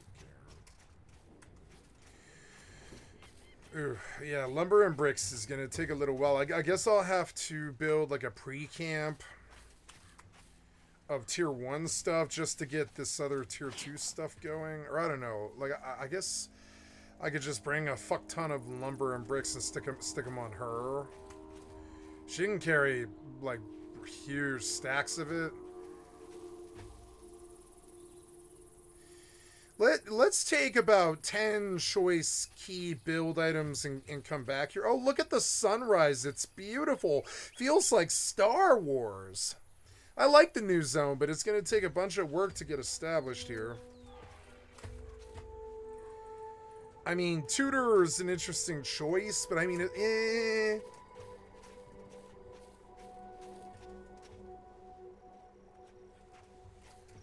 will do an outside wall with a second door so they can bust through that. I think this is enough, yeah. So...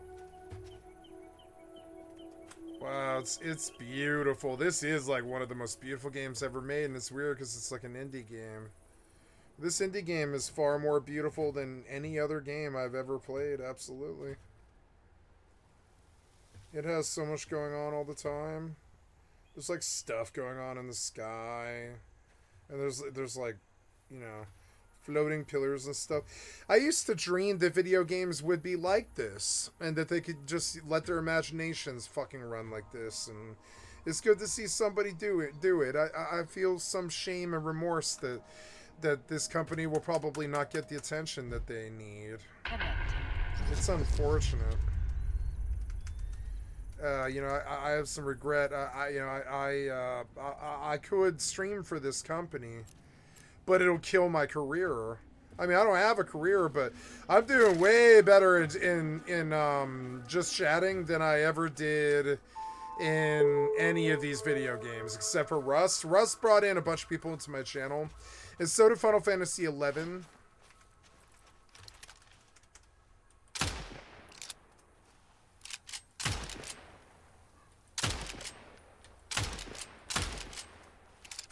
Ooh, I like this new area. It's actually dope. So I will need... Oh, is he coming? Oh, yeah, he is coming up.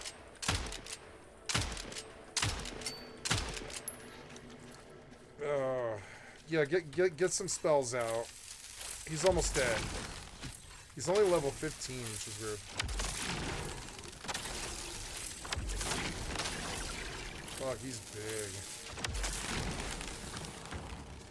I love the way the fireball looks. I wish they would give me other spells.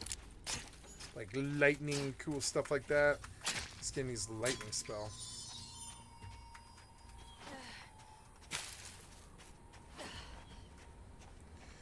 So I will need lumber and bricks. A fuck ton of lumber and bricks.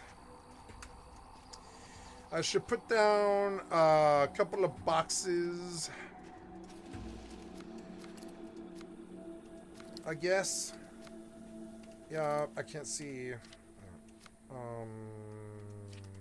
Furniture of the storage variety, the weather trunk, the Voyager steamer trunk, lumber, ingots, and leather.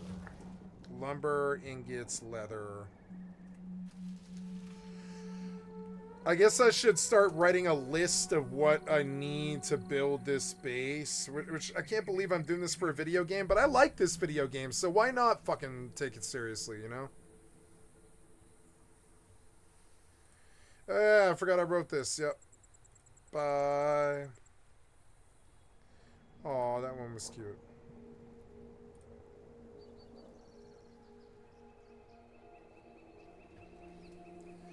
Oh, streamer hours. Yeah, I did the math one day. I was like, theoretically, I work around-ish 7-day weeks at 14 hours a day. Call it 92 hours times 4 weeks times 12 months equals 4,416 times 3 years equals 13,248 hours so far.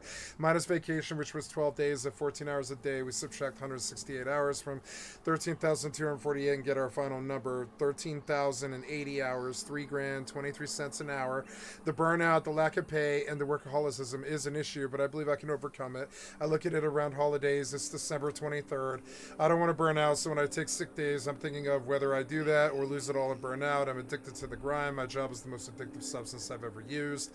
I won't ever quit till the day I die, I don't think. Just being real, that's the actual reality. That's where I'm at right now, 12/23/24. I love that. I love this. For real, that's where it is. That's where I'm at right now. That's insane. Anyways, gotta write something new. Nightingale base build mats. We start with what we want to build, which is lumber, ingot, lumber and brick. Lumber, brick, ingots, leather. Are the things I need so far just to build the boxes and stuff. You can build the whole house, but, you know, I would like you to work here. Will you work here for a bit? Yeah, I do. I want you to discuss your role, and I want you to work here. Yeah, work here.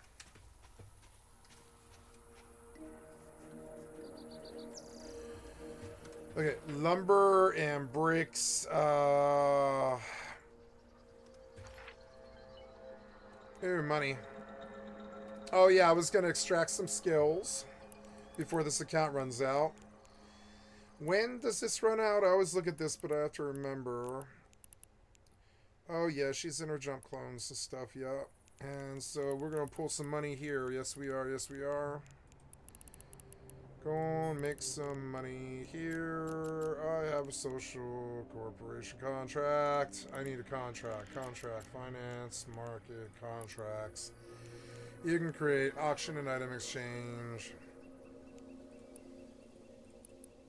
I can create one more contract. Oh, there we go. Assign to me, skill extractors, accept. Yes. Good, good. Now we're going to, we have 4 skill extractors. Activate skill extractor. Oh, leave friendship. Yep, sorry. So in here somewhere, Oh yeah, this might be like a little bit harder than I thought. She's got a lot of drone skills. She uses those. There, she could dump all of that.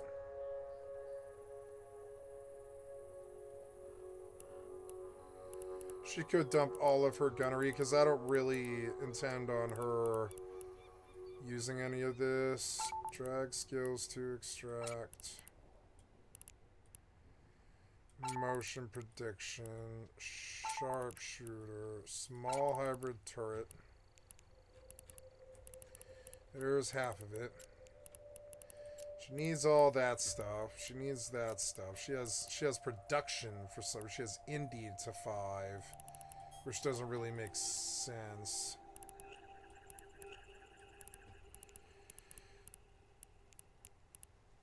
She can't do any of her mining stuff, scanning stuff, science, metallurgy, shield stuff, diplomacy.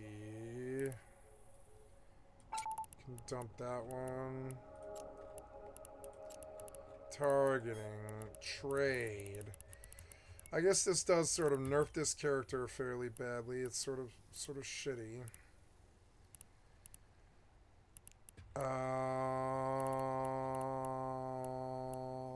Right now she's been working on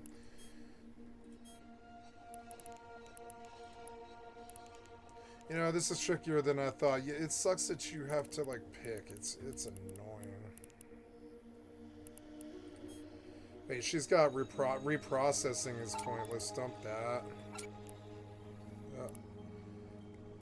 Oh, maybe you need that for mining. I don't ever really want to go mining again, even, honestly. I think I'm kind of winding down on this game. They better make the combat look better or something. I don't really know. So they'll need to do something to keep my interest in it other than, like, sitting in Vegeta and doing Tycoon stuff. The game itself is boring, frankly. Industrial reconfiguration is a skill that I did recently to do. Shipboard compression. That's one of the ones I do want to dump. Yep, a little bit. Extract. Yep. And there is a large scale injector. Yep. Then we will do activate skill extractor. Dragon skills. Hull upgrades. We could just nerf her all the way down. Who cares? I don't really care about this. Cloaking, propulsion, jamming, but she's got like a bunch of stuff I did for shipboard compression technology. There's the second extractor. And we'll contract these back. Skill extractor. Can't believe I'm nerfing this character like this, but I mean, it doesn't matter. If she needs something, she can just train it or whatever. It's not really... Yeah, I'm going to dump out of all this stuff that I did for reprocessing efficiency. I don't think I need that. Scanning. Fuck scanning. Shield upgrades. Tactical shield manipulation. That's in my skill queue. Okay, for signature analysis. What are we currently training right now?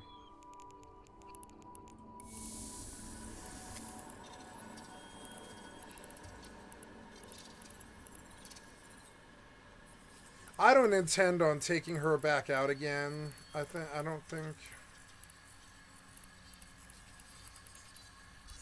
She's got a lot of stuff that she'll use. It's kind of annoying. Drone stuff. I mean, I could just drain all the skill points out of her. No, let's just sell the extractors and injectors on the hypernet. I think that's all the skill I want to take off of her, and that's all the nerfing of her that I want to do. I realized that I was training to do boosting, but I mean, I don't ever want to leave the station ever again. This game has really, really changed my opinion of it. Like, like my opinion of it was so high until I received all that fucking harassment just for being in absolute order.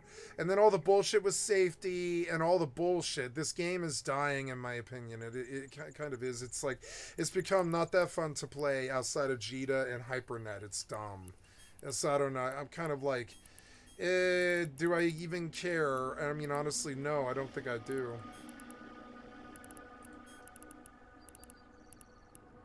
Yep, so then we contract this to her.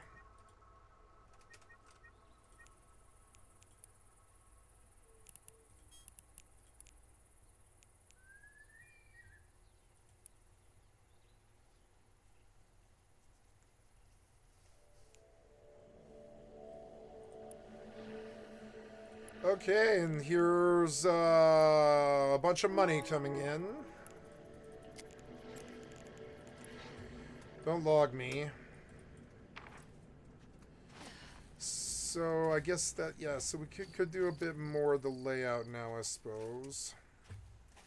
I want to exit to wherever the bouncy pad is. I didn't build by the bouncy pad, which is kind of annoying. Oh, yeah, I guess I did. I'm a little bit further away from it than I want to be. I will build right here. Yeah.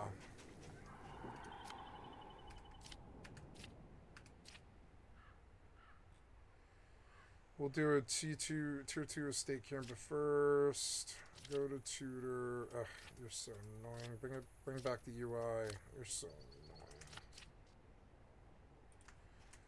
Tutor foundation. I want the jump pad to be right outside the front fucking door. Right like that. Yeah. So we'll base like a 5x5 here. 3, 4, 5. 2, 3,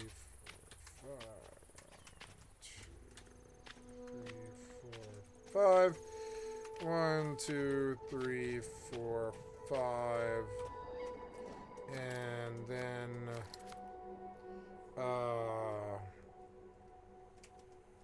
I like the music, it's good, and it's a different track now too. Good. Lumber and brick. Oh, damn it, you keep taking the UI away. Supreme Court, dude. 9-0. It's insane. Okay, so this video's over. I'm gonna skip it.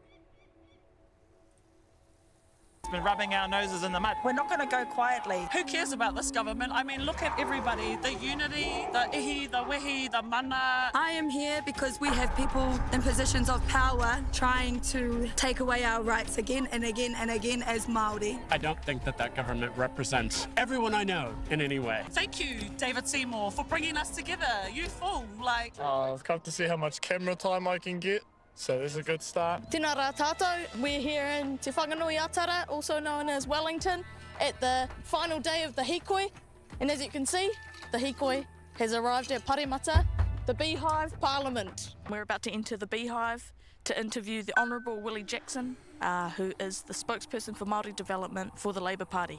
Let's go. Willie Jackson. So I just look at her, I don't look at the camera, right? Yeah, just we look wherever do you it want all to. that, so I'll do it again. I'll just carry on. Yeah. So I was very proud of the turnout on a Tuesday. You know, I've been involved in most Māori protests since the mid-70s, and so that's a long time, but I've never seen a Māori protest like that. Tens of thousands of people marched to Parliament, and when they got there, organisers urged them to take the hikoi to the voting booth.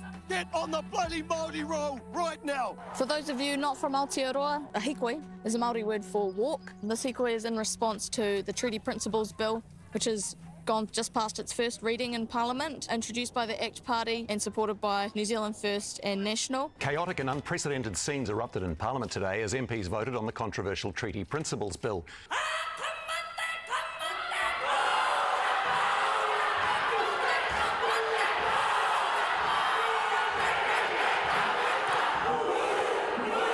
I think it was like a boss move, using art forms and expressions to convey a message right in the dragon's lair. I thought it was mean as. Haka is a cultural expression. It's a way that we can share whatever is going on internally, whether that's of the present day or intergenerationally handed down to us. The haka isn't just a war dance, it's actually a challenge. And the challenge was put out when this government decided to introduce this bill. And I think it's a very appropriate response. It's challenged when people are challenged by its presence, but when it's at the rugby, we love it. It's a badge of identity for Aotearoa, for New Zealand culture. When we're at birthdays, it's viewed as being a proud moment for the person we're celebrating. When we're at graduations, we're proud about our descendants who are walking that line with their new degree. But as soon as we do it, when we're challenging someone, it's inappropriate and it's not the right space. This whole haka thing is just silly and embarrassing. Hana did a great job. Te iwi Māori is very fucking proud of her, and that was exactly the perfect place to challenge this bill. My name is Andrew Callahan, and you're watching Channel 5 News. Let's talk about the new bill being proposed in New Zealand, the Treaty Principles Bill. The bill basically seeks to define or redefine the principles of our constitution, Te Tiriti o Waitangi, so that all New Zealanders may have equal rights. Also, that's what Act says. The bill was introduced by a conservative party called the Association of Consumers and Taxpayers, or the ACT Party. They only have 11 out of 123 seats in Parliament, but are in a trilateral coalition with two other parties, the National Party and New Zealand First, giving them a collective 55% parliamentary majority. This coalition is referred to by many of the Maori people as the three-headed taniwha. The three-headed taniwha. Three-headed taniwha. A derogatory term aligning the coalition with an evil mythical serpent-like creature. The three-headed snake. Which would be legal to handle in the American state of West Virginia. But moving on, the coalition is currently pushing forward on something called the Treaty Principles Bill, which would redefine the rights given to the Maori people, as they're defined in the Treaty of Waitangi, an agreement signed between the British Crown and the Maori people in 1840. It was signed during the British colonization of New Zealand, entitling land rights to the Maori, or so they thought. Back in 1840, the language barrier was pretty intense, and the Maori didn't have an exact term for the word sovereignty. So the British Crown wrote Kawanatanga, which translates to governance, the right to rule, not the right to own or take land rights away from the Maori. Yeah, so never ceded, the whole phrase is never ceded sovereignty. Māori did not cede sovereignty. That's actually technically right. And then the far right, which is the ACT, they're saying, well, the treaty doesn't say anything about you owning anything. In fact, you get nothing. 2 years after the treaty was signed, British armies began to invade and acquire Maori land, hectare by hectare, in a 30-year conflict called the New Zealand Wars, or as they're called in Maori, Te Siri Pekeha, the white man's freakout. Much like in the United States, colonial powers forced young generations of Maoris to assimilate with the goal of language death and the eradication of oral history. No native language. The white man's freak at out. the school. They have to scrub us our mouths with You soap. guys make me cry. Or we get a paddle. The white man's freak out.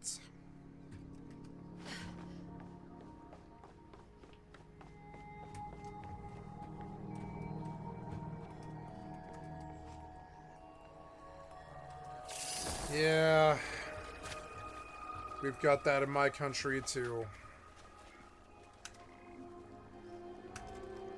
But it didn't really work. Put simply, there were too many Maoris and not enough British people who wanted to live in New Zealand. If you want to compare demographics, in the US today, approximately 2.9% of citizens claim Native American ancestry, whereas in New Zealand, 19.6% of citizens claim Maori ancestry. So in 1975, they were able to rally together and get something passed in Parliament called the Treaty of Waitangi Act, which changed the game entirely and led to a wide-scale reparations program and the establishment of a governmental tribunal to investigate any and all claims of the British Crown violating the treaty. And if you had a valid claim, you could get the land back. Since 1975, the Maori have reclaimed land rights over 1.5 million hectares, roughly 6% of New Zealand's landmass. The problem is, much of that reclaimed land, and land that's soon going to be reclaimed, is rich in natural resources. And if we've learned anything from our coverage of native issues here in the US, it's that anytime you pair indigenous people and natural resources, there's going to be an army of lobbyists, paid-off politicians, and energy corporations coming in hot, trying to figure out out how they can take it from them. Which brings us to the bill being protested, which suggests that the treaty itself and the reparations program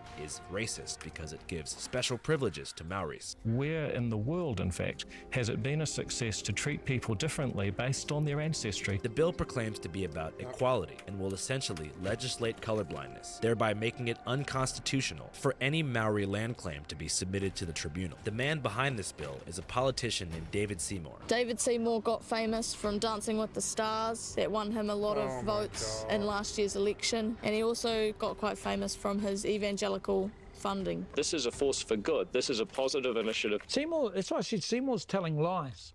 I have no problem saying that. You are a liar. Apologise for that last statement. No, I can't do that. He's trying to change the treaty. Don't kid us about what you're trying to do. You're trying to change our constitution. 50 years of how we've been working. Of course we're upset. If they dared to pass it, they wouldn't be able to manage it. You would not be able to manage it. And Shipley, Jenny Shipley said the other day, it would be a civil war. They are the only government that has ever had the audacity, the caucasity to try this shit. You don't want to get into a fight or war with us, you know, because our people will activate. Especially when you're trying to mess around with a history, a document that's, you know, one of the founding documents of New Zealand. They've got real trouble on their hands if they do try and fuck with it. And when he masked everything with this is about equality, this is about democracy, that's how he loves to do it. But democracy doesn't work well at times for Indigenous people. You know, you have the what we call the tyranny of the majority, you know. Basically, this is a really deeply racist and white supremacist group of people, and they're working with a whole lot of support. And we've seen Hobson's Pledge, we know about Atlas, like there's a whole lot of backing and money going behind this particular mandate. And, you know, let's face it, it's an agreement that, you know, National went into it with the coalition, but it's actually something that is incredibly damaging to us as Māori, and it's not something that any of us should have to be taking up time doing. You know, him and his right-wing rednecks waffle on about equality. It's actually racism and prejudice against Māori. That's what it is. And we need these rights because we're trying to close the gaps in terms of what's happening to our people. As shown at the Hikoi, many people think that David Seymour is using the facade of democracy and equality to diminish the role of Maori in the government, which could be corroborated given the fact that he just introduced another bill called the Fast Track Approvals Bill, which would allow offshore mining companies like Oceana Gold and Trans-Tasman Resources the ability to receive fast-track approval from Parliament to begin gold and coal mining projects in Maori lands and wildlife conservation areas without having to consult Maori political leadership or environmental protection boards before they get cracking. It's about gold. There's gold in them there hills. Gold and Kiwi future! It's all about mining in the national estate. Well, the Fast Track Bill takes away every environmental protection that's ever been laid in place. You see with the deep seabed mining, for example, where the Supreme Court has overruled the Ministry of Primary Industry and basically said that you can't do the deep seabed mining because it violates the treaty and it violates the Resource Management Act and this, that, and the other. I mean, for fuck's sake. It's a dolphin and a whale sanctuary where they want to do this stuff off the coast of Patia. And they'll just rip up the ecosystem and suck it up in a machine. So what they've done is done 139 projects where there's no review. There's nothing other than three ministers who know absolutely sweet fuck all about environmental resource management or economics for that matter. And they're going to be deciding these projects that they pre-approved through the Fast Track Omnibus Bill or whatever, where they're going to gut the treaty as well. Yep. And I just say, fuck them. The thing that transcends all of us in terms of race or whatever is our fight with what's happening with the environment. It's about our land and our water. And if we can't get past this, there's going to be a force much bigger that none of us will ever be prepared for. It would be the worst legislation ever, because what Seymour's trying to do is remove the obligation to talk with Māori. You do that, then there's no obligation to talk to Ngāi Tahu or anyone in terms of resource management. Seymour wants to remove all those obligations. and say, let's just, let's do, we are the world, everybody's got the same rights. No, we don't. Māori have never had equal rights. That's why we needed the treaty. But the treaty gives us an opportunity for equity and the recognition from the courts, and he wants to totally remove that obligation. He makes me sick. Would you have a message for David Seymour? Yeah, lay off. I hate that guy. Waste of space, that guy. Oh, yeah. I would really like David Seymour to actually go home to his marae and pick up a tea towel. And do you have a message for David Seymour? Oh, look, just go away. This is a divisive, time-wasting, insulting action that New Zealanders don't want, both Pākehā and Māori. David Seymour, hoki mai ki te kāinga. We all know he's proudly Ngāpuhi. Oh, good, they've got a Trump. And we favour him very much. He's a great uncle.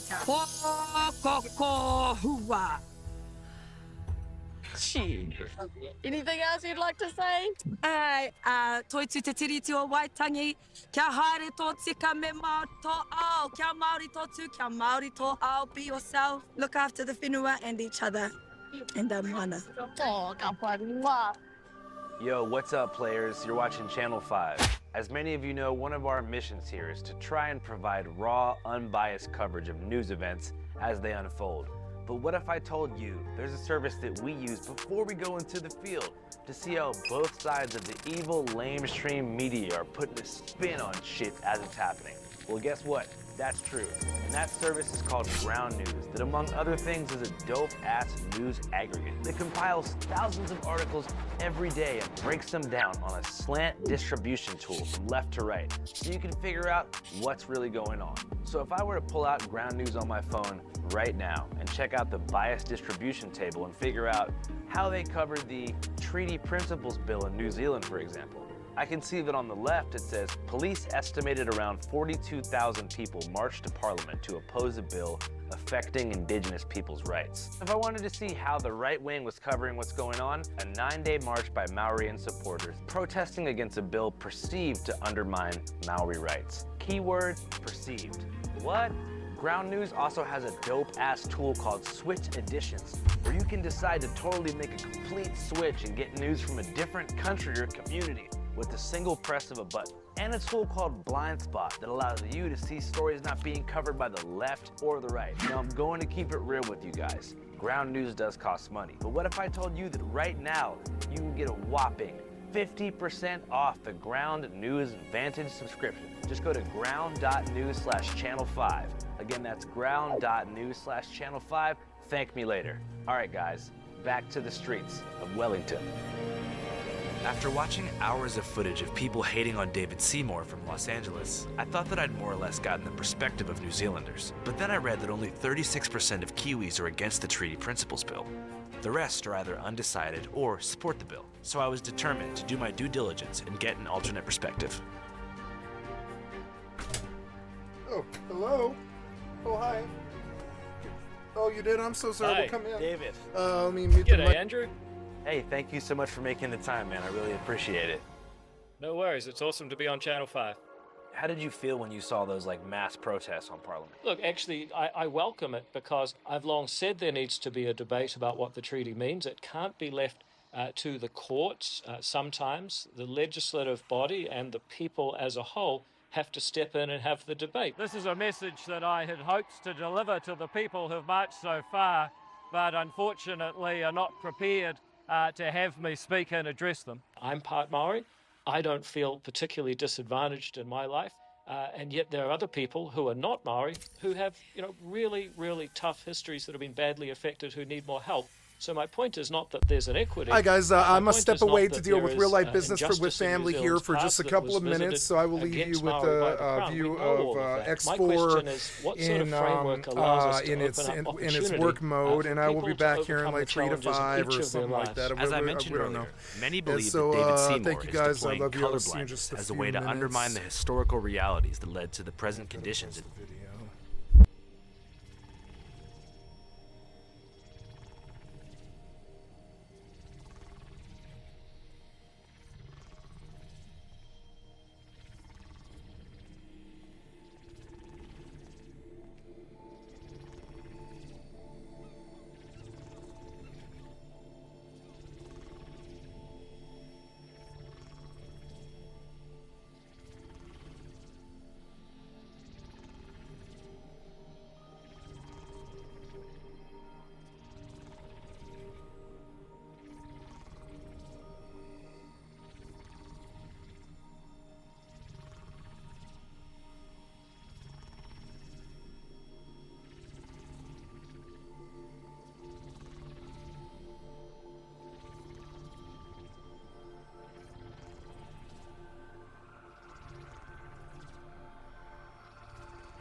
Oh, God.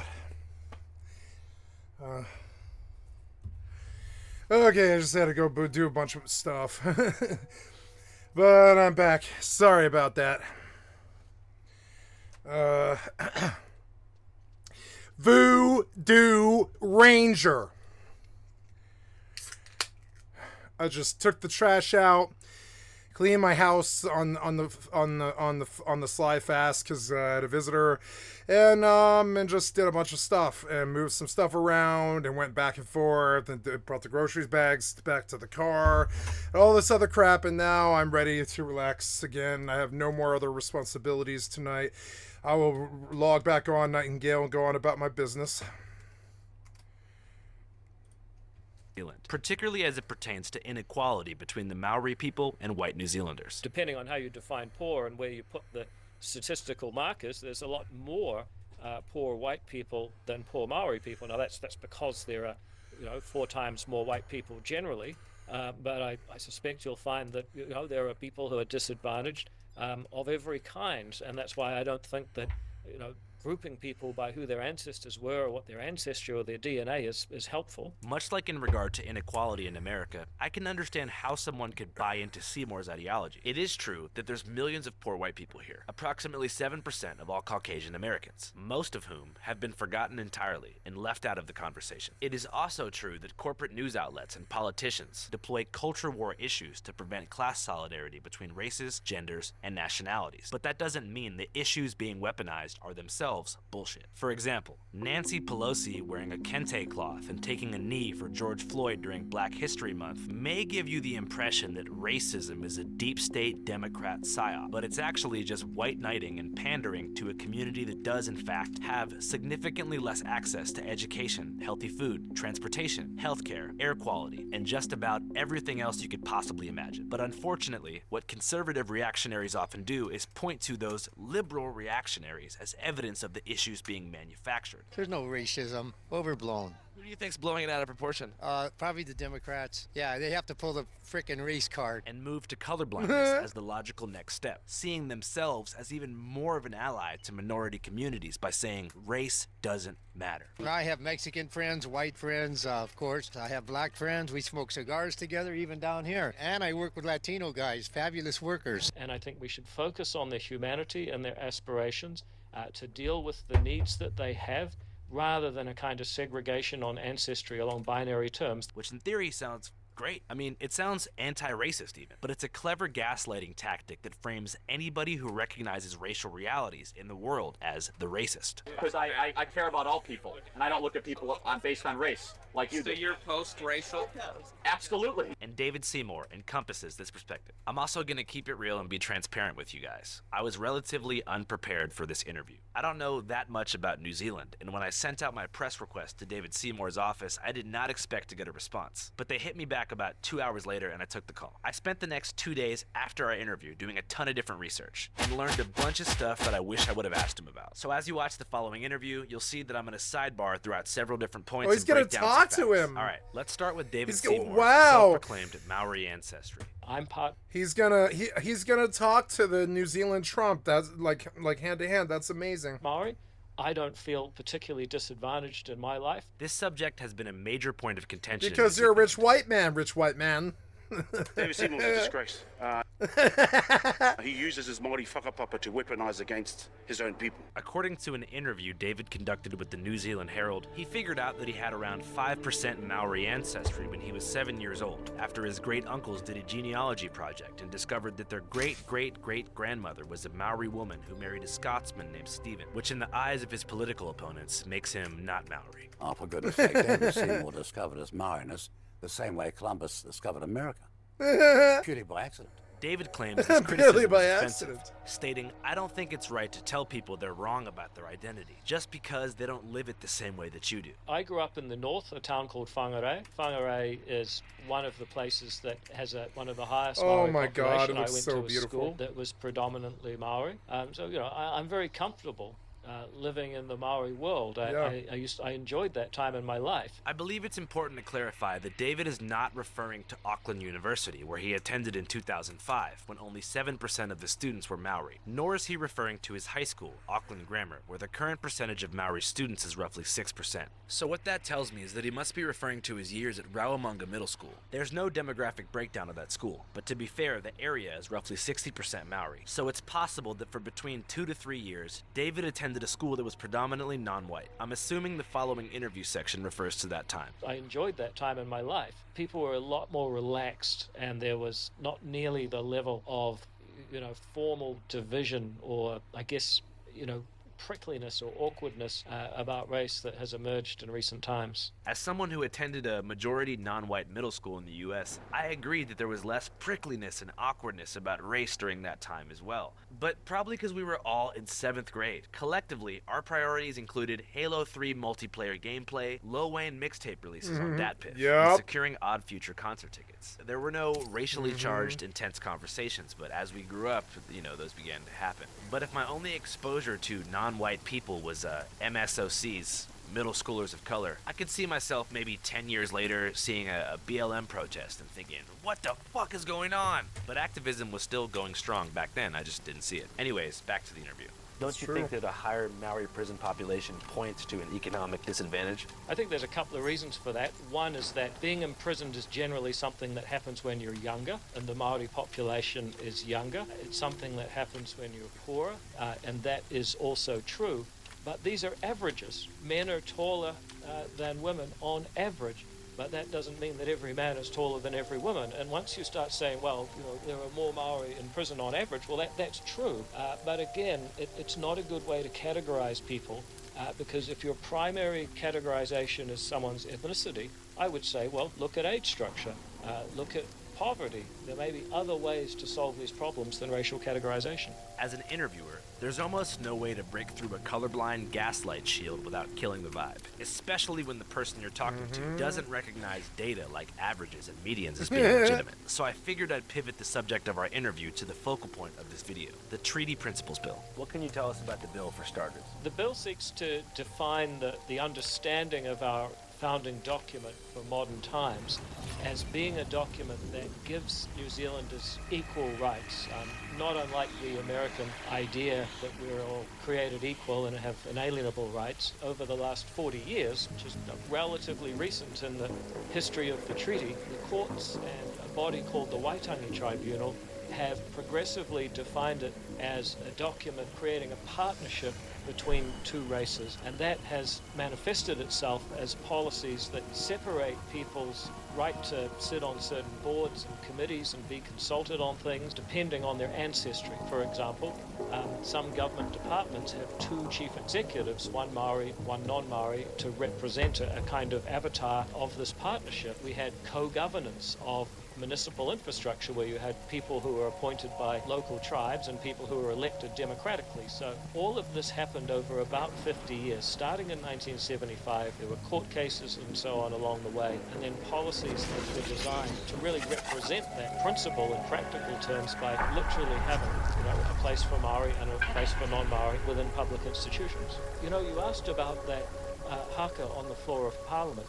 I think that, in a sense, really captures what this debate is about. Somebody makes a rational, debating point about what our founding document should mean, and then someone else tries to get up in their face and take away their right to speak on equal terms instead of staying in their seat and making their own debating points in response. Now, I'm not saying you have to agree with me.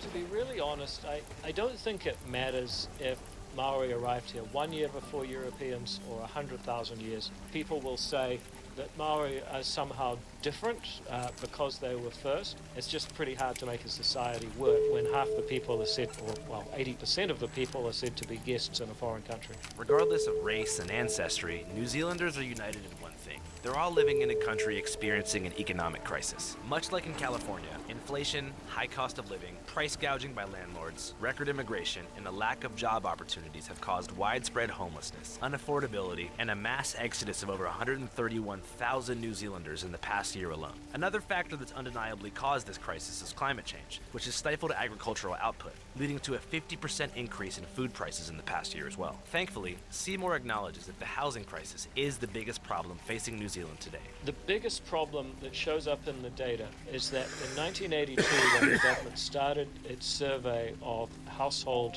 income and expenditure, showed that 27% of the poorest people's income went on housing, either rent or a mortgage. Today, that is about 55%. This is for younger generations the biggest problem you face. You're told, go to school, listen to your teachers, study, get a degree, take out a student loan. If you do everything right, things will work out for you. Then people turn around and say, hang on, if a house is 10 times my income, or more than that for a lot of people, then actually it doesn't matter how hard I try, I'm not going to get there. Auckland's become one of the most unaffordable cities in the world. The average house in Auckland now costs over $1 million New Zealand dollars, and the average rent is almost $600 a week. The reality is that this government is not putting enough resources to even house half the families on the waiting list over the next 4 years. And I believe this is true in some coastal American and perhaps coastal Canadian cities.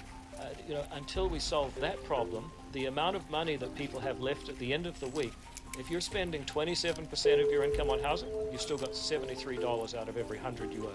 If you're spending 54% or 55%, you're down to $45. So, having $45 is a lot less than having $73, and that's effectively what we've done through our problem with housing. I would argue we've also done a pretty bad job with education. What has caused the economic situation today for the average New Zealand working class person outside of race relations? Is it corporate greed or what happened? As you'll see in the next section of this interview, David comes full circle and weaponizes the housing crisis against the Maori, suggesting that New Zealand's unaffordability is a direct result of the land reparations that have been administered by the Waitangi Tribunal. He does this by zooming in on a single anecdotal example. Here it is. A few years ago, a land development called Ihu Mātau was supposed to have quite a few hundred homes built on it in the south of Auckland, something that we really need. There was a protest by a small minority of Maori activists who occupied the land and said this must be given back. What eventually happened is that the government Standing Rock bought the land off the developer and said that it would develop the land itself. Now, 5 years later, no homes have been built. And that, for me, is a really good illustration of the choice we face. We can either spend a lot of time arguing about identity and the past, or we can actually build some homes, including that would benefit a lot of the people who were protesting there. What Seymour is saying is sort of insane. The Maori people have been given back less than 6% of their land, mostly all land in the deep North Island, in relatively impoverished areas where only Maoris really live. But it starts to make a little bit of sense when you follow the money. New Zealand has a similar class structure to that of the US. The bottom 40% of the population collectively possess less than 2% of the country's wealth, and the top 1% own a quarter. Of that top 1%, the two richest families are $1 million campaign donors for Seymour, which is something he's very open about. Well, the richest man in New Zealand is someone called Graham Hart. Now he's worth about $8 billion. $8 billion. The second richest family is three guys who grew up, I think, on a farm, two guys and a woman. They formed the toy company Zuru, and actually I think they've just overtaken the other guy. So, as someone whose that job movie it is Toys to raise money for a political party, and it's a matter of public record that it's that the family from Toys. I love the movie Toys. That's such a fucking good movie. Right in the middle of it, they just break into a fucking PJ Harvey music video in the middle of this fucking Hollywood film. It was I think it was really Robin Williams' best work, and he was opposite Joan Cusack. She was amazing, and it was just as good as one of those like a Lemony Snicket or one of those. It was a really genuinely good film. Right in the middle of it, if you're not a hipster douchebag, you wouldn't really understand how much hipster douchebags really love PJ Harvey. She's up there with like all the hipster douchebag regulars, which would be like Fiona Apple, I don't know, other ladies and that thing, but and given. Wow. And so, like, in the middle of that movie Toys with Robin Williams and Joan Cusack, they just break into a full-blown PJ Harvey video about war. it's just right in the middle of a Hollywood film. It was so creative and wonderful, and I didn't really know. I didn't know as a kid how really triumphant that song is. Really. To my party. After hearing this, you might wonder, why the heck would the richest billionaire families in the country be supporting a candidate whose platform primarily runs on discontinuing land reparations for the Maori people, who are doing nothing to economically impact their bottom line? Well, as usual, it's about natural resources. At the protest earlier, a lot of people had a lot to say about Seymour's fast track bill, which has already been passed. So I'm curious also about the fast track bill. What's going on with that? The fast track bill is a bill that allows people to get rapid consent to do projects that are deemed to be regionally or nationally significant. And the purpose of that is that, we need this more guy wind farms. is so much more on top of it than Trump, though, I gotta say. I'm jealous of them. If you're gonna have a shithead right-winger, I'd rather it be like this Kiwi. You know? This Kiwi doesn't seem that bad to me. He seems bad, but I don't think he's like Trump level of bad. I like these Hollywood items, or sorry, Halloween items. God, the music in Nightingale is so good.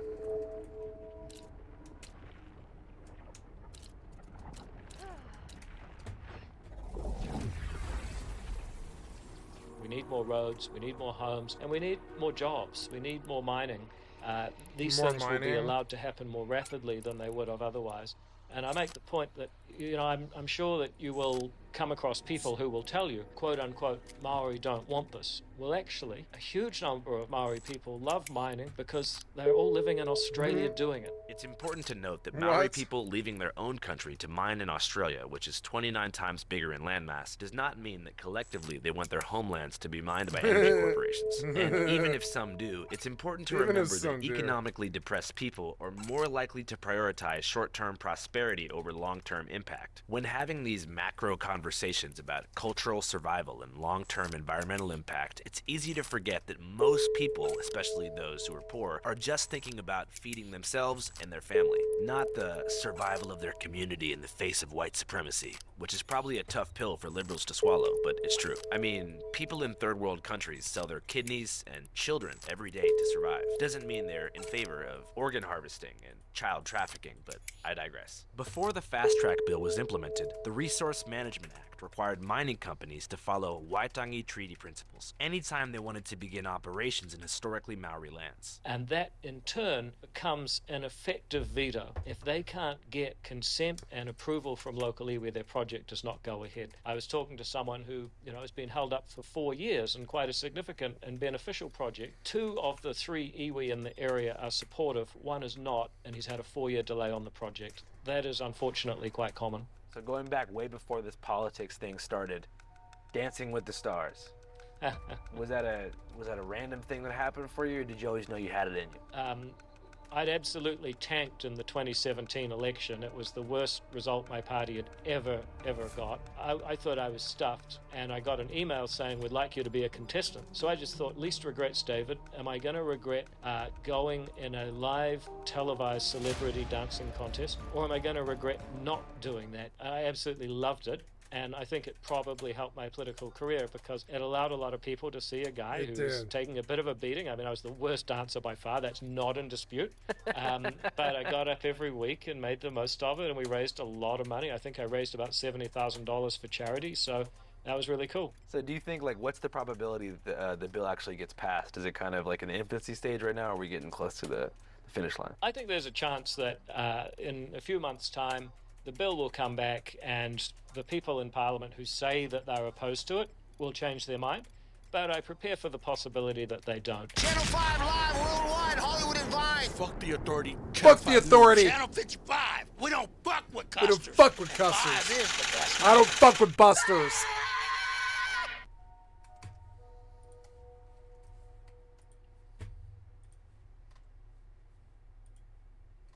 So there was the whole list that I queued up at the start of the stream. Long awaited ceasefire between Israel and Hamas now underway. Ceasefire underway. Yeah, ceasefire underway.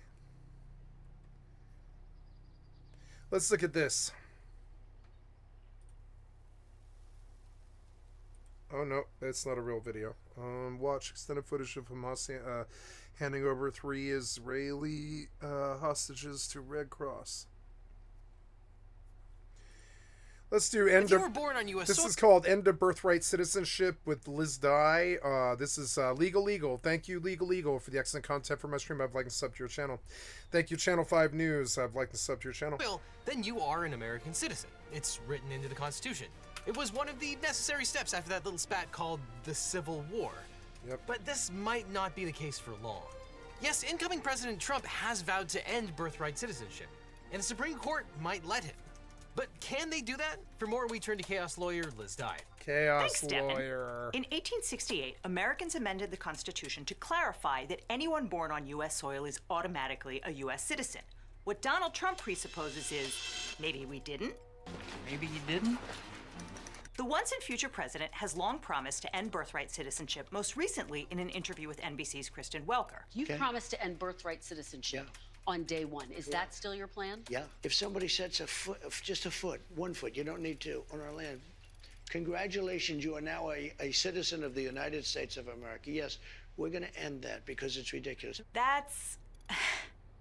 Look, I think he's talking about what was known as the wet foot, dry foot policy under the Cuban Adjustment Act of 1966. That law said that Cuban refugees who made it to American shores were allowed to stay, but migrants interdicted at sea were to be returned to Cuba. Honestly, that has zero to do with birthright citizenship, but okay, since there appears to be some confusion on this topic, let's go back to the beginning. In the beginning, there was racism. Specifically, at its founding, it was legal in roughly half of this country to own other human beings as property. And at the Constitutional Convention of 1787, there was a fight about how to count those enslaved black people for the purpose of congressional apportionment. Slave states wanted to increase their proportional share of the population and thus their number of congressional representatives by counting slaves. Free states wanted not that. And so they passed what became known as the Three-Fifths Compromise. Enslaved people counted as 3/5 of a non-enslaved person for the purposes of the census, and Native Americans were excluded entirely. Now, there were black free persons in America, but in 1856, the Supreme Court ruled in the infamous Dred Scott case that because Scott's ancestors were kidnapped from Africa and sold as slaves, he was not a citizen of the state of Missouri where he lived. 7 years later, President Abraham Lincoln abolished slavery in the United States, and then we had a war, which the Confederacy lost. And that meant that the Three-Fifths Compromise was no longer operable. And so the question became, if you're now 5/5 of a person, does that automatically make you a citizen? After the Civil War, during the period known as Reconstruction, Congress took its first crack at answering that question with the Civil Rights Act of 1866.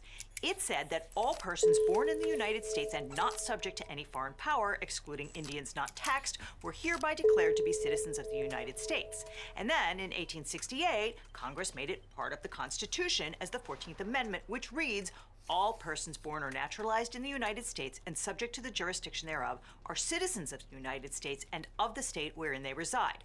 No state shall make or enforce any law which shall abridge the privileges or immunities of the citizens of the United States, nor shall any state deprive any person of life, liberty, or property without due process of law, nor deny to any person within its jurisdiction the equal protection of the laws. Freed slaves were, at least on paper, American citizens, equal under the law. Obviously, we've fallen down a lot on those ideals. We're still fighting to ensure racial equality. But as to citizenship, the amendment is unambiguous on its face. If you are born here, you are a U.S. citizen with two very narrow exceptions, which we will talk about in a sec. But now, let's talk about a case which every law student in America reads in the first 2 months of school. Wong Kim Ark was born in San Francisco in 1873. His parents were Chinese citizens who came to work in America as laborers. In 1889, they went back to China and they took Wong with them. In 1895, Wong attempted to re-enter the United States but was denied admission on the theory that he was not a U.S. citizen. The government argued that even though he was born here, his parents were not Americans when he was born, they were Chinese subjects, which meant that they were not subject to the jurisdiction of the United States under the 14th Amendment. So Wong wasn't an American citizen. And the Supreme Court said, No. Bullshit. If you are here and the government can throw you in jail for breaking the law, then you're a citizen. You are subject to the jurisdiction of the United States. The justices ruled that not subject to jurisdiction described two and if the only law of two the land kinds of people. applies to you because you're not another country's citizen or something like that, then you are a citizen. The first is ambassadors from foreign nations who have what's called diplomatic or consular immunity. They're not fully subject to American laws, and in fact, embassies are treated as functionally foreign territory. So their children don't get U.S. citizenship by virtue of being born here. The other class of people whose children don't get citizenship is soldiers from an enemy army invading the country. So the rule in the territory said the 14th soldiers from an enemy army invading the country. So the ruling said the 14th Amendment affirms the ancient and fundamental rule of citizenship by birth within the territory in the allegiance and under the protection of the country, including all children here born of resident aliens, with the exceptions or qualifications as bold as the rule itself of children of foreign sovereigns or their ministers or born in foreign public ships or of enemies within and during a hostile occupation of part of our territory, and with the single additional exception of children of members of the Indian tribes owing direct allegiance to their several tribes. The amendment, in clear words and in manifest intent, includes the children born within the territory of the United States, of all other persons of whatever race or color domiciled within the United States. Every citizen or subject of another country, while domiciled here, is within the allegiance and the protection, and consequently subject to the jurisdiction of the United States. Look, I have a floating rock above my house. Incidentally, in 1924, we passed the Indian Citizenship Act, confirming that Native Americans were indeed U.S. citizens. Oh, I love the this. holding in Wong Kim Ark has been good law for 125 years, and the Supreme Court affirmed it again in a 1982 case called Plyler v. Doe. There, Texas wanted to charge tuition to the children of undocumented immigrants who used the public school, and the court said that would violate the Equal Protection Clause. But the court also affirmed the holding of U.S. v. Wong Kim Ark. It said, no plausible distinction with respect to 14th Amendment jurisdiction can be drawn between resident aliens whose entry into the United States was lawful and resident aliens whose entry was unlawful, i.e., undocumented immigrants who are very clearly subject to the jurisdiction of the United States. The court said those who elect to enter our territory by stealth and in violation of our law should be prepared to bear the consequences, including but not limited to deportation. But the children of those illegal entrants are not comparably situated. Even if the state found it expedient to control the conduct of adults by acting against their children, legislation directing the onus of a parent's misconduct against his children does not comport with fundamental conceptions of justice. So it doesn't matter whether the parents are documented or undocumented. You can't punish children for their parents' undocumented status by taking away their education, much less their citizenship. Which sounds pretty fundamentally American, right? Well, not to everyone. On August 12, 2020, a law professor who was little known outside conservative circles penned an opinion piece in Newsweek. He suggested that then-Senator Kamala Harris was ineligible to run for president because her parents were non-U.S. citizens at the time of her birth. His theory was that the holding of Wong Kim Ark was that only the children of lawful permanent residents were entitled to citizenship under the Supreme Court's ruling, as opposed to visiting students or guest workers who intended to return to their home teleport countries. between bases. He dismissed the language in the opinion, specifically exempting children of consular workers in occupying armies and no one else, as mere dicta.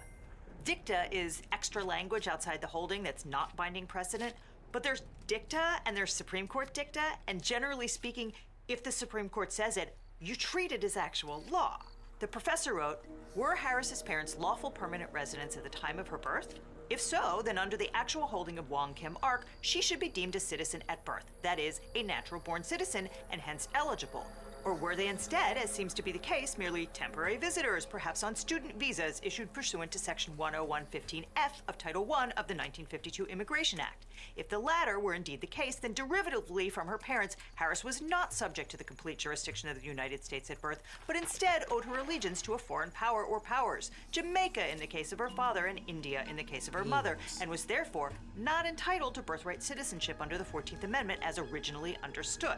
The column was widely condemned as racist in an unsubtle echo of the birther conspiracies alleging that Barack Obama, the nation's first black president, was secretly born in Kenya, not Hawaii.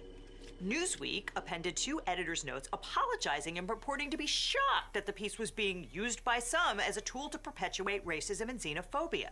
The author of that article was one John Eastman. Now, Eastman has been a vocal opponent of birthright citizenship for a long time. In 2005, he testified to Congress that Wong Kim Ark was wrongly decided and they should feel free to disregard it. He said, the prospect of potential terrorists coming across our border and giving birth to children once they're here in order to specifically open up a fifth column on our shores is a very real possibility. He also opened his testimony by explaining to the late Congresswoman Sheila Jackson Lee that it was a canard to say that the Three-Fifths Compromise was racist against black people. He insisted that its purpose was to deny additional representation to slave owners. Won't someone think of the poor slaveholders? But Eastman didn't get famous for being a jerk. He got famous in the aftermath of the 2020 election as the intellectual, mastermind of the fake electors plot. He was the one who theorized that Mike Pence had the right to reject real electoral certificates representing the accumulated judgment of 20 million voters and instead accept fake ones from the swing states. Well, to be fair, Eastman wasn't the only galaxy brain saying that. He had a lot of help from a Wisconsin lawyer named Ken Chesbrough. And in fact, it wasn't the first time that Eastman and Chesbrough worked together. In 2016, the dynamic duo filed an amicus brief in a Supreme Court petition that involved citizenship of people born in American Samoa. American Samoa is a U.S. territory, and Samoans are U.S. nationals who can travel freely within the United States and don't need authorization to work. But they're not U.S. citizens by birth, meaning they can't vote in U.S. elections or hold federal office. Oh, so and we own American Samoa? Samoa? To be true, since the Supreme Court denied review in this case. But Eastman and Chesbrough cooked up an amicus brief on behalf of the Claremont Institute, a major conservative think tank, in which they called birthright citizenship a vestige of feudalism and said it was incompatible with a core premise underlying the American Revolution. Incidentally, that amicus brief was flagged by reporter Josh Kovensky at TPM. Kovensky tracked down Ryan Williams, the head of the Claremont Institute, to ask him how he reconciled the United States being a nation of immigrants, since pretty much everyone who is not Native American is descended from people who came from somewhere else. Williams insisted that we're a nation of settlers more than immigrants. You're kind of saying the quiet part out loud there, dude. Hostility to birthright citizenship is common among Trump's nominees. For instance, Michael Anton, a former speechwriter for Rupert Murdoch, will be the White House Director of Policy Planning. He insists that everyone has simply misunderstood Wong Kim Ark for the past 130 years. He says the court has ruled only that children of legal residents are citizens. That doesn't change the status of children born to people living here illegally, which is clownish and juvenile. But it is coming. So let's talk about what the argument here is likely to be, and then we can talk about the mechanics of implementation. Now, you've testified repeatedly to this committee that you will uphold the laws of this country and defend the Constitution of the United States. Do you believe birthright citizenship is the law of the land, and will you defend it regardless of a child born in the United States, regardless of their parents' immigration status? Senator, I will study birthright citizenship. I would love to meet with you regarding birthright citizenship. Can I answer the serve as the question? Attorney General of the United States, and you still need to study the 14th Amendment of the Constitution? That is not helping me have more confidence in your ability to do this job. This one's going to involve a little field trip to Texas. Sadly, we will not be stopping for barbecue. Instead, we'll be heading to Eagle Pass, a frequent crossing point for undocumented migrants, where state officials have erected a barrier in the middle of the Rio Grande. USA Today reports that the buoys are connected to form a barricade about 1,000 feet long. They're fastened to the river bottom and have nets below the water to prevent people from swimming beneath them. The buoys themselves rotate so that people can't climb over them. The putative justification for this is that Texas is just trying to protect migrants from crossing there for their safety. The state also blocked migrants from coming ashore by placing rolls of razor wire at the water's edge. You know, for safety. But multiple people have already drowned after getting caught in what is effectively a floating gate. The Biden administration sued to force Texas to get that thing out of the river. The Justice Department argued that the Rio Grande is a navigable body of water, and thus blockading it violates the Rivers and Harbors Act of 1899. Texas countered that the Rio Grande is not navigable, and even if it is, the state is entitled to ignore the border law because it is literally under hostile invasion by undocumented immigrants and asylum seekers. They point to Article 1, Section 10, Clause 3, which bars states from making war or conducting foreign policy unless actually invaded or in such imminent danger as will not admit of delay. Constitutional law professor Steve Vladeck has called this the actual invasion clause, which probably is going to catch on. Sorry to interrupt, but if you're hell-bent on testing legal loopholes to get around the 14th Amendment or have hired John Eastman, you're going to want a good lawyer. But if you want a great lawyer, let my own law firm go to. If you've gotten in a car crash, suffered a data breach, especially if you got one of those data breach letters saying that your information might have been leaked, or dealing with a workers' comp or social security issue, we can represent you or help find you the right attorney. Because it's so important to talk to a lawyer right away so you can maximize your recovery. And by the way, we don't get paid unless you do, so there's nothing up front. So just click on the link in the description or call the phone number on screen for a free consultation with my team. Because you don't just need a legal team, you need the Eagle team. On January 24th of 2024, Texas Governor Greg Abbott announced that he declared an invasion under Article 1, Section 10, Clause 3 to invoke Texas's constitutional authority to defend and protect itself. That authority is the supreme law of the land and supersedes any federal statutes to the contrary. Basically, he says Texas is at war with an occupying army of immigrants, and so he's entitled to ignore all federal laws. Of course. The trial court and the three-judge Like panel Trump. of the Fifth Circuit Court of Appeals agreed with the Justice Department that the Rio Grande is a navigable body of water under the Rivers and Harbors Act, and they ruled that illegal immigration does not constitute an invasion. They also rejected the "we are at war" argument. As U.S. District Judge David Ezra wrote, states may not exercise immigration enforcement power except as authorized by the federal government, and surges in immigration do not constitute an invasion within the meaning of the Constitution, nor is Texas engaged in war by enforcing this law. But Texas appealed to the full Fifth Circuit, and sitting on bonk, the appeals court reversed itself and held that the Rio Grande is not navigable, so Texas could build that floating wall. The appeals court specifically declined, however, to rule on the issue of whether undocumented migrants constituted an invasion under the actual invasion clause. And that's because there's a strong precedent against issuing constitutional rulings when not necessary to resolve a case. But one particular judge took issue with that. Meet Judge James Ho, who would very much like a spot on the Supreme Court if one opens up.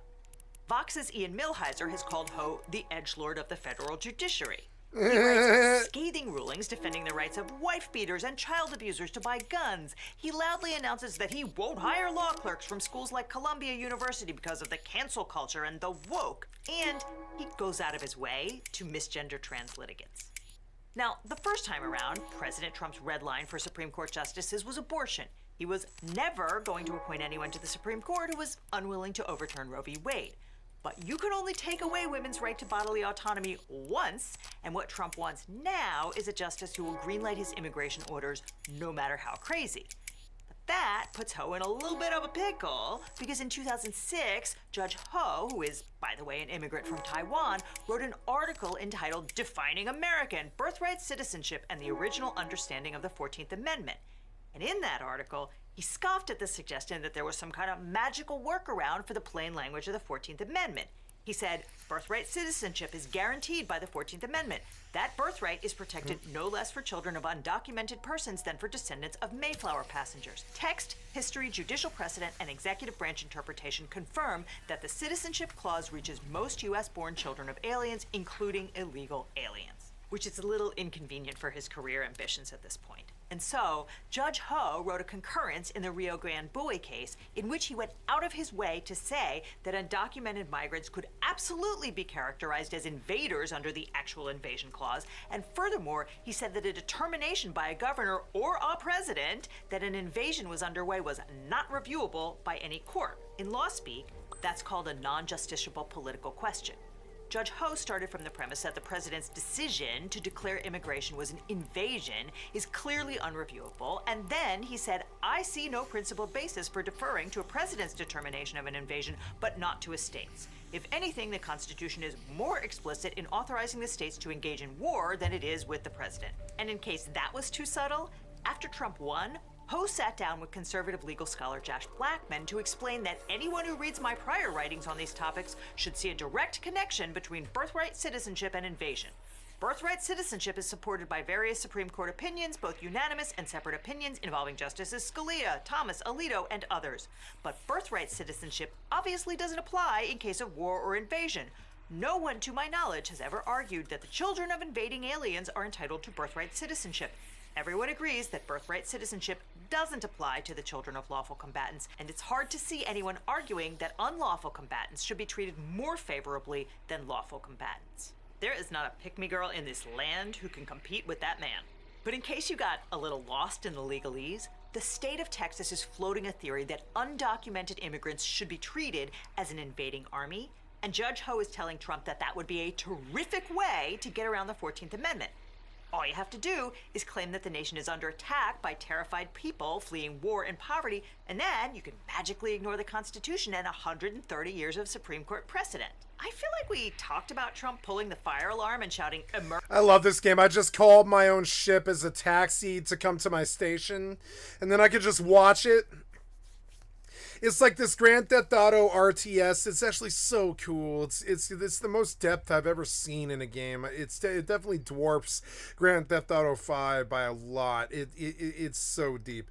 And I think, oh man, the future is so bright. I think the games they can make is going to be so good. Are going to be so good.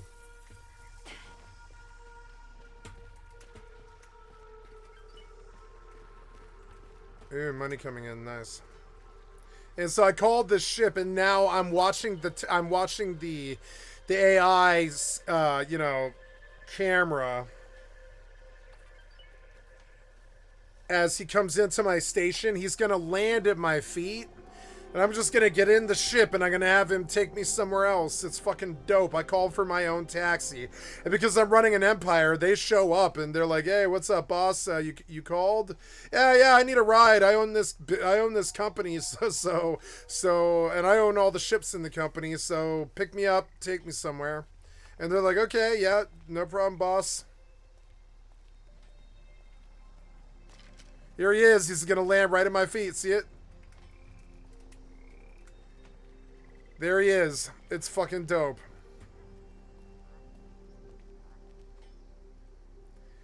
I'm gonna go hop in. I'm gonna have him take me to the ship station, or the ship dealer. Ooh, you're cheap.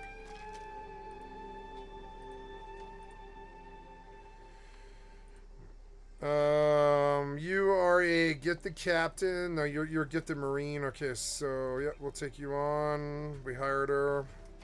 Nice, hey, we got something. Okay, I intend to build a portal now, but I have to bring wire back to do it somewhere else.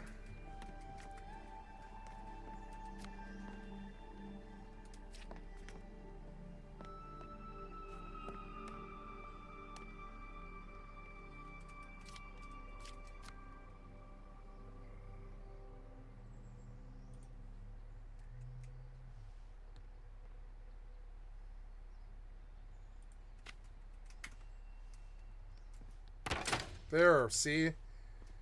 Cool, a flower by another name. Nice. This is T2.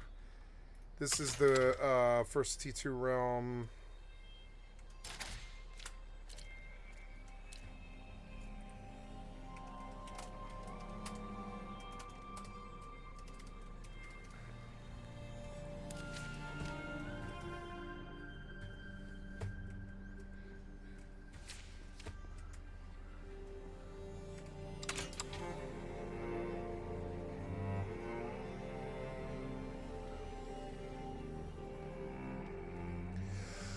Oh, okay. I can just build a portal to this place right here. Oh, cool. I don't have to go home. Oh, cool. So, but before I do that, we'll get some, whatever I need,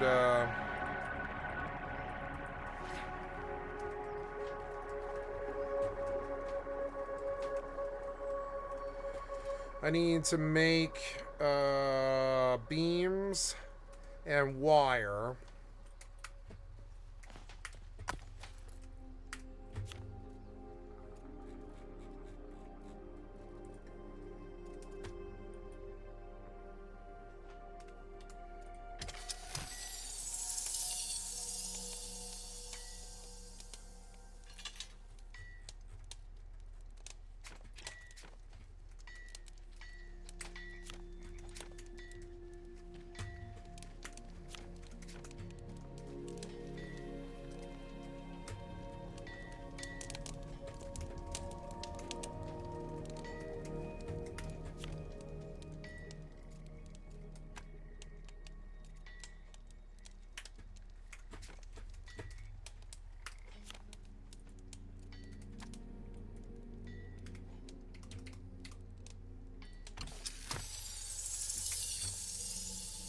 I love Nightingale. It is fast becoming my replacement for Rust. It is really good.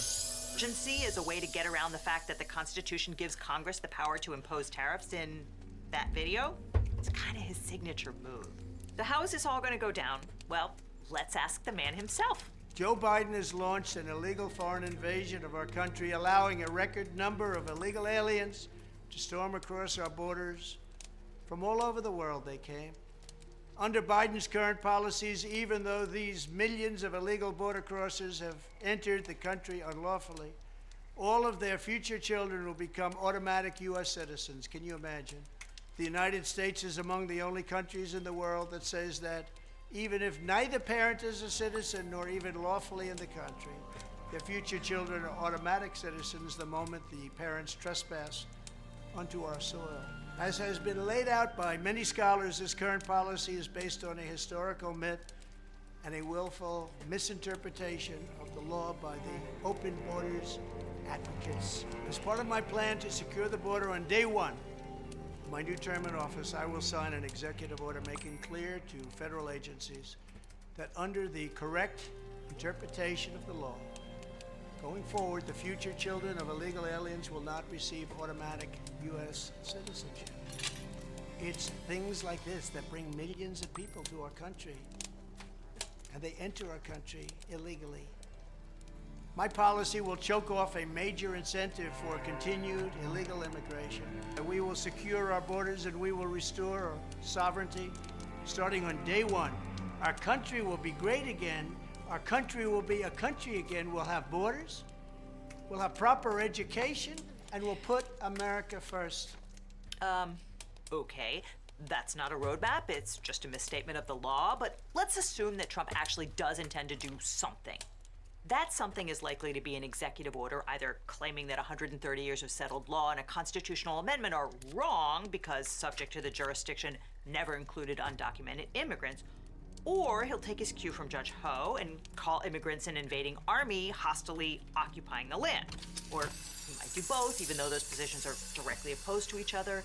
Whatever the justification, he'll instruct the federal government to refuse to issue the benefits of citizenship to children of undocumented immigrants. So he'll direct the Social Security Administration to refuse to issue Social Security numbers to newborns and tell the State Department to deny passports to the children of undocumented immigrants.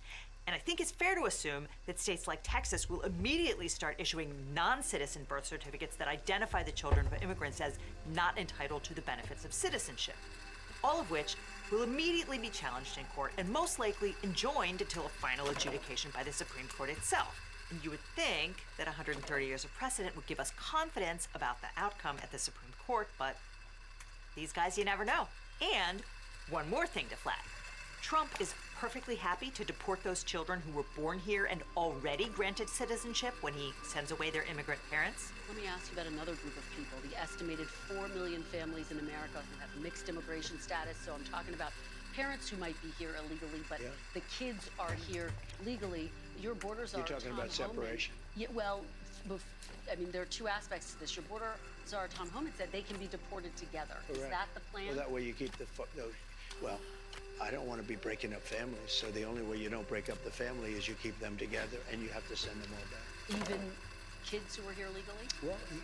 Well, what you're going to do if they want to stay with the father, we have to have rules and regulations. You can always find something out like, this doesn't work, that doesn't work. I'll tell you what's going to be horrible. When we take a wonderful young woman who's with a criminal and they show the woman, and she could stay by the law, but they show the woman being taken out, or they want her out, and your cameras are focused on her as she's crying, as she's being taken out of our country, and then the public turns against us. But we have to do our job. See, the problem is the camera focused on the actual human beings harmed by this policy and not the vicious drumbeat of hate against the most recent wave of people coming to America and trying to build better lives for their families. On the plus side, maybe Trump will get distracted and just wander off like he did last time. I was going to do it through executive action, but then we had to fix COVID first, to be honest with you. Sure you were, buddy. Now, as you probably saw, Trump's vow to end birthright citizenship got a lot of credulous news coverage. It was covered by over 243 news outlets, with most coming from the left or center sources, and about 1/4 coming from the right. But if you compare those headlines, you start to see some interesting frames emerge. On the left, you see headlines like "Experts poured cold water on Trump's plan to end birthright citizenship," or that Trump's take on how citizenship works is utterly absurd. Center sources tend to include "Can he do it?" in their headlines, and focus mostly on the unlikely but not impossible routes for Trump to get what he wants. Then on the right, we see headlines emphasizing that ending birthright citizenship is popular with voters, or that it's a policy backed by the overwhelming majority of American people. Now, depending on which article you see first, your view of the story can be completely different. And that's why I like to see news from as many angles as I can. Now, this analysis is all possible thanks to today's sponsor, Ground News, a website and app developed by a former NASA engineer on a mission to give readers an easy, data-driven, objective way to read the news. And right now, they're offering Legal Eagle viewers 40% off their unlimited access Vantage subscription. You can scan the QR code or use the link in the description to get a discount for a limited time. What's great about Ground News is it gathers related articles from around the world and across the political spectrum, so you can see the bias and compare coverage. Every story comes with a quick visual breakdown of the political bias, factuality, and ownership of the source's reporting, all backed by ratings from 3 independent news monitoring organizations. One of my favorite parts is their bias comparison feature, which highlights specific differences in reporting across the political spectrum. This can be especially helpful when reading stories from sources you've never heard of, where there's no telling who owns that source or what agenda they might have. And I also love their blind spot feature, which shows you stories that are underreported by either side of the political spectrum. It helps explain why we often talk past each other, and some people seem hyper-focused on what seems like complete nonsense, often because some random blog post went viral among certain groups. But that's why Ground News is my favorite way to get the news. And as a Legal Eaglet, you can get 40% off the Ground News Vantage subscription by scanning the code on screen or clicking on the link below. This subscription gives you unlimited access to every feature, including the Bias Insight tool, the blind spot feed, and by subscribing, you'll support an independent news platform working to make the media landscape more transparent. So click on the link below or scan the code today. And after that, click on this link over here for more Legal Eagle, or I'll see you in court. Let's listen to the Matt Gaetz thing, because I haven't done a lot of Legal Eagle recently. Matt Gaetz, ooh, that has a nice ring to it. Tried like hell to prevent the congressional report of his misdeeds from coming out, including filing a lawsuit that went nowhere. But now the report of his sexcapades is out for, better or worse. Yes, it's only been about 1 month since Gaetz withdrew his appointment as America's top law enforcement officer, and now the House Ethics Committee just released a disturbingly graphic report of his behavior, which details the accounts of 12 women that Gaetz paid a combined total of over $90,000 in exchange for sex and illegal drugs, including allegedly a 17-year-old minor. What happens next? Well, here to break down this insane story of lust, lies, and the law is chaos lawyer Liz Dye. Thanks, Devin. On November 13th, Lust, Donald lies, Trump and law. announced his intention to nominate Florida Congressman Matt Gaetz as Attorney General. Gaetz immediately resigned from Congress despite having just run for and won re-election to his seat. The move was seen as a transparent attempt to head off the release of a report by the House Ethics Committee on allegations that Gaetz had participated in sex trafficking, including of a minor. Republican House Speaker Mike Johnson vocally opposed releasing the report to the public, even as its conclusions were pretty clearly relevant to Gaetz' fitness to be the top law enforcement officer in the land. But Gaetz' notoriously obnoxious behavior, including his habit of whipping out his phone to show off nude pictures of his sex partners, was no secret in D.C. This is a guy that the media didn't give a time of day to after he was accused of sleeping with an underage girl. And there's a reason why no one in the conference came and defended him, because we had all seen the videos he was showing on the House floor that all of us had walked away of the girls that he had slept with. He'd brag about how he would crush ED medicine and chase it with an energy drink so he could go all night. This is obviously before he got married. For the record, that was then Congressman, now Oklahoma Senator Markwayne Mullin, who said he might still consider voting for Gaetz as Attorney General. But Mullin aside, it became clear almost immediately that the Senate would never vote to confirm Gaetz. So November 21, he withdrew his nomination, and now he's headed to One American News Network to read the news to its dozens of viewers every day. And bringing on a firebrand of a talk show host to our primetime lineup. May I announce Matt Gaetz and the Matt Gaetz Show coming next month to OAN. Hey, Matt. Initially, the committee voted against releasing the report, with all Republicans opposed. But at a closed-door meeting on December 5th, 2 Republican members switched their vote and agreed to make it public on the 23rd. The report is now out, and it's icky. Gates defended himself by saying that my 30s were an era of working very hard and playing hard too. It's embarrassing, though not criminal, that I probably partied, womanized, drank, and smoked more than I should have earlier in life. Which sounds conveniently like he was just a kid blowing off steam in an age-appropriate boys will be boys way. They said Representative Gates took advantage of the economic vulnerability of young women to lure them into sexual activity for which they received an average of a few $100s after each encounter.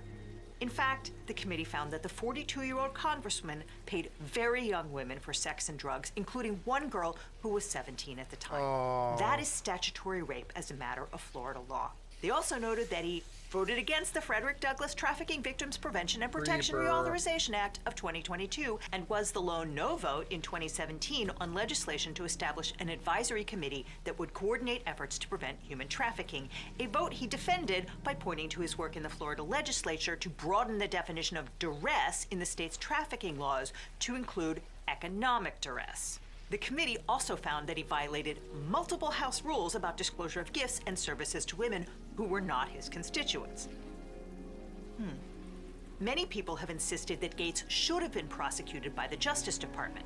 Friend of the channel, Mitchell Ebner, suggests that the real failure was that of local Florida prosecutors. To understand what really happened here, we'll have to first talk about a bunch of grifters and weirdos, several of whom wound up in jail. It's a wild story that involves public Venmo transactions, a kidnapped Iranian hostage, and the love hotel emoji, which is apparently a thing on all our phones. Who knew? Okay, SPF up, because it's time to meet some spectacular Florida men. First up, Joel Greenberg, the former tax collector for Seminole County. Under Florida law, tax collectors are elected officials responsible for collecting taxes, obviously, but also for issuing various permits and government documents, including driver's licenses. Greenberg is currently in jail for committing a truly wild array of crimes. He once caused a fire in a county building where he'd commandeered the county's servers to mine bitcoins. He doled out $3.5 million in state government contracts to various friends and acquaintances, including the groomsmen at his wedding. And he sent letters to the school where his political opponent worked, impersonating students and falsely accusing his rival of being a pedophile. But what brought him into the ambit of federal investigators and eventually ensnared Gates was Greenberg's habit of generating fake state IDs for himself and for the women he was sleeping with. On Monday, April 16, 2018, an employee at the Lake Mary branch of the tax collector's office opened up shop and discovered that the alarm wasn't on. She also found a bunch of expired driver's licenses, which were supposed to be shredded, strewn all over Greenberg's desk. She reviewed the security camera footage where she saw that Greenberg had been in the office with an unidentified man. And when the employee texted, Greenberg responded that he'd been showing Congressman Gates what our operation looked like. You know, on the weekend, in the middle of the night, as one does. When Greenberg got picked up by the feds in 2020 for stalking his political opponent online, he had at least 5 fake IDs on him, which is why the cops went and talked to the people at the Lake Mary office, and that's how they got to Gates. Because as soon as the FBI started pulling at the threads of Greenberg's nasty personal life, they found that he was inextricably tied in with Gates' own sordid stuff. Greenberg recruited very young women off the sugar daddy website Seeking Arrangement, paying them to spend time with Greenberg, Gates, and their male friends. The arrangement included sex and often drugs. And one of those girls turned out to be a 17-year-old high school junior, which meant that she could not legally consent to sex with an adult over the age of 24 under Florida law. In June of 2020, Greenberg was charged with stalking and identity theft. And in August of 2020, the Justice Department filed a superseding indictment against him for child sex trafficking, which meant that the feds had a very sleazy person in custody with a very strong incentive to say absolutely anything that might save his skin. In early 2021, the New York Times reported that Gates was under federal investigation for sex trafficking in relation to the 17-year-old girl. Gates insists that this was a politically motivated act by Joe Biden's henchmen. But the reality is that the investigation began during the waning days of the last Trump administration when Bill Barr was still the Attorney General. And while the investigation was still going on behind closed doors, reporters were hot on the trail. Although, to be fair, they didn't have to dig very deep since Gates and Greenberg both let their Venmo history public until well into 2021. The Daily Beast reported that in May of 2018, Gates Venmoed Greenberg $900, writing in the memo line, "hit up" with the name of the 17-year-old girl. The next morning, Greenberg Venmoed the girl and 2 other women in 3 separate transactions denominated as school, and tuition, totaling $900. Gates denied paying women for sex, telling the Daily Beast, "The last time I had a sexual relationship with a 17-year-old, I was 17. What? But before it dawned on him that he would be wise to make his Venmo private, reporters Jose Pagliari and Roger Sullenberger clocked thousands of dollars Gates sent to Greenberg, including one transaction for $300 on November 1, 2018, with the love hotel emoji in the memo line. The Daily Beast confirmed that Greenberg did indeed book a hotel for that evening in Winter Park, Florida. And that turned out to be just the tip of the iceberg. According to the House report, using personal checks, Venmo, and Cash App, Gates sent more than $90,000 to 12 women in exchange for sex and drugs.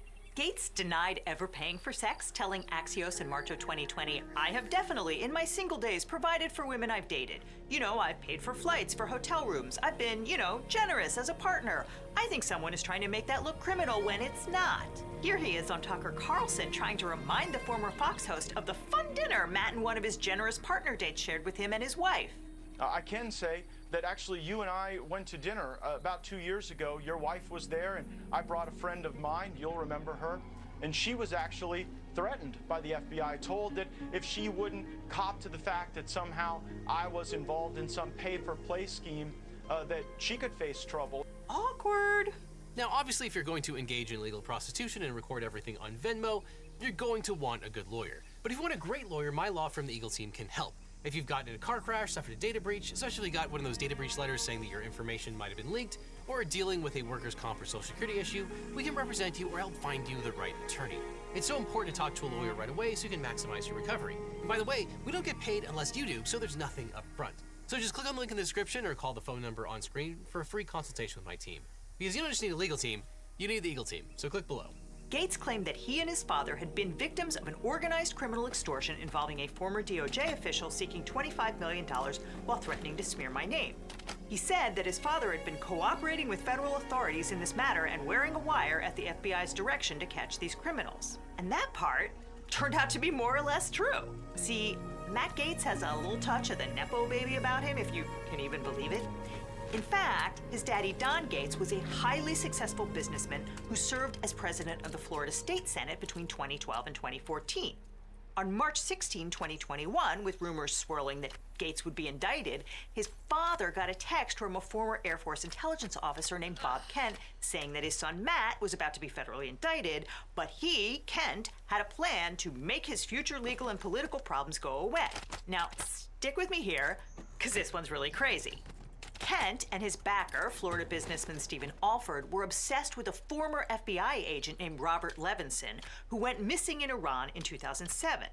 Levinson was reportedly on a CIA mission, but he was in poor health, and in 2020, the government told his family that they should presume he was dead, which they did, filing a wrongful death suit against the Iranian government and securing a $1.4 billion award to be paid out of Iranian assets frozen in U.S. coffers since 1980. But for reasons not entirely clear, Alfred and Kent thought that Levinson was alive, or they said they did anyway. So they texted Don Gates, "If you and your son are willing to help us privately and clandestinely obtain the release of Robert Levinson, I will ensure that Matt is on the plane that delivers Levinson to his family, thus making him the most sought-after public figure in the world for his efforts to obtain Levinson's release. Then my partner will see to it that Matt receives a presidential pardon, thus alleviating all his legal issues."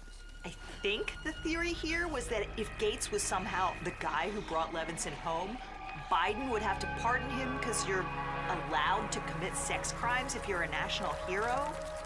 All they wanted from Don Gates was a $25 million loan to be repaid out of the federal reward.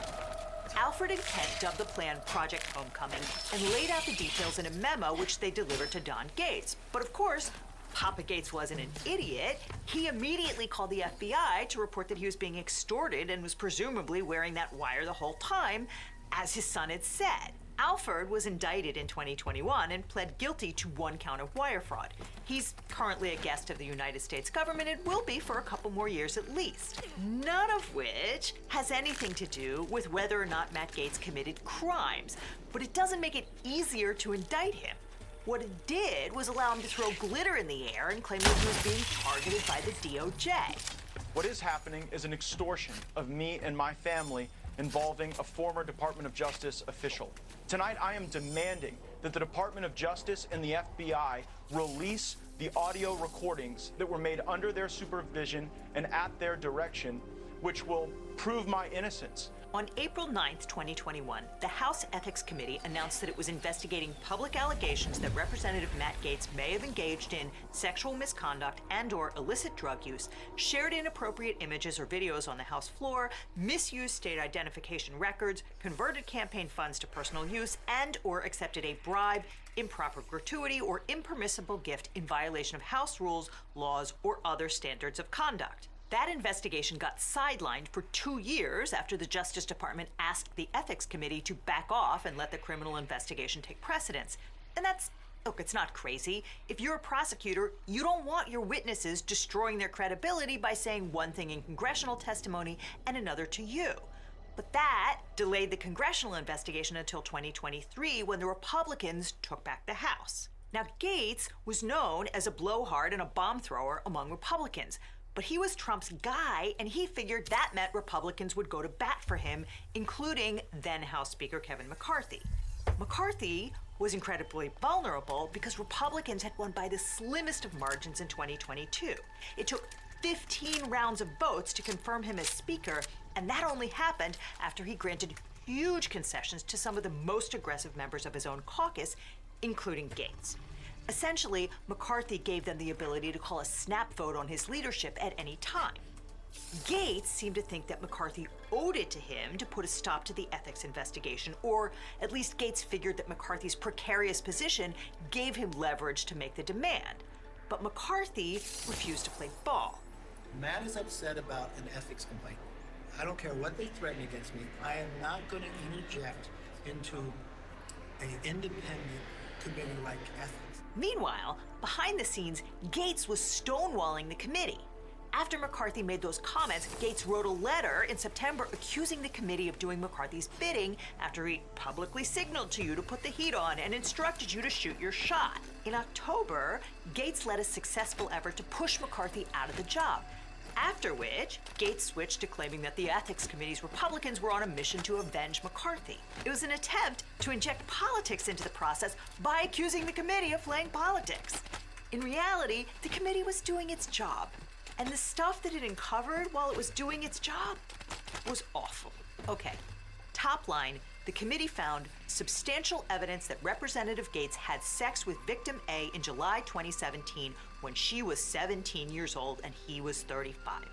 Representative Gaetz's actions were in violation of Florida's statutory rape law. So there you go.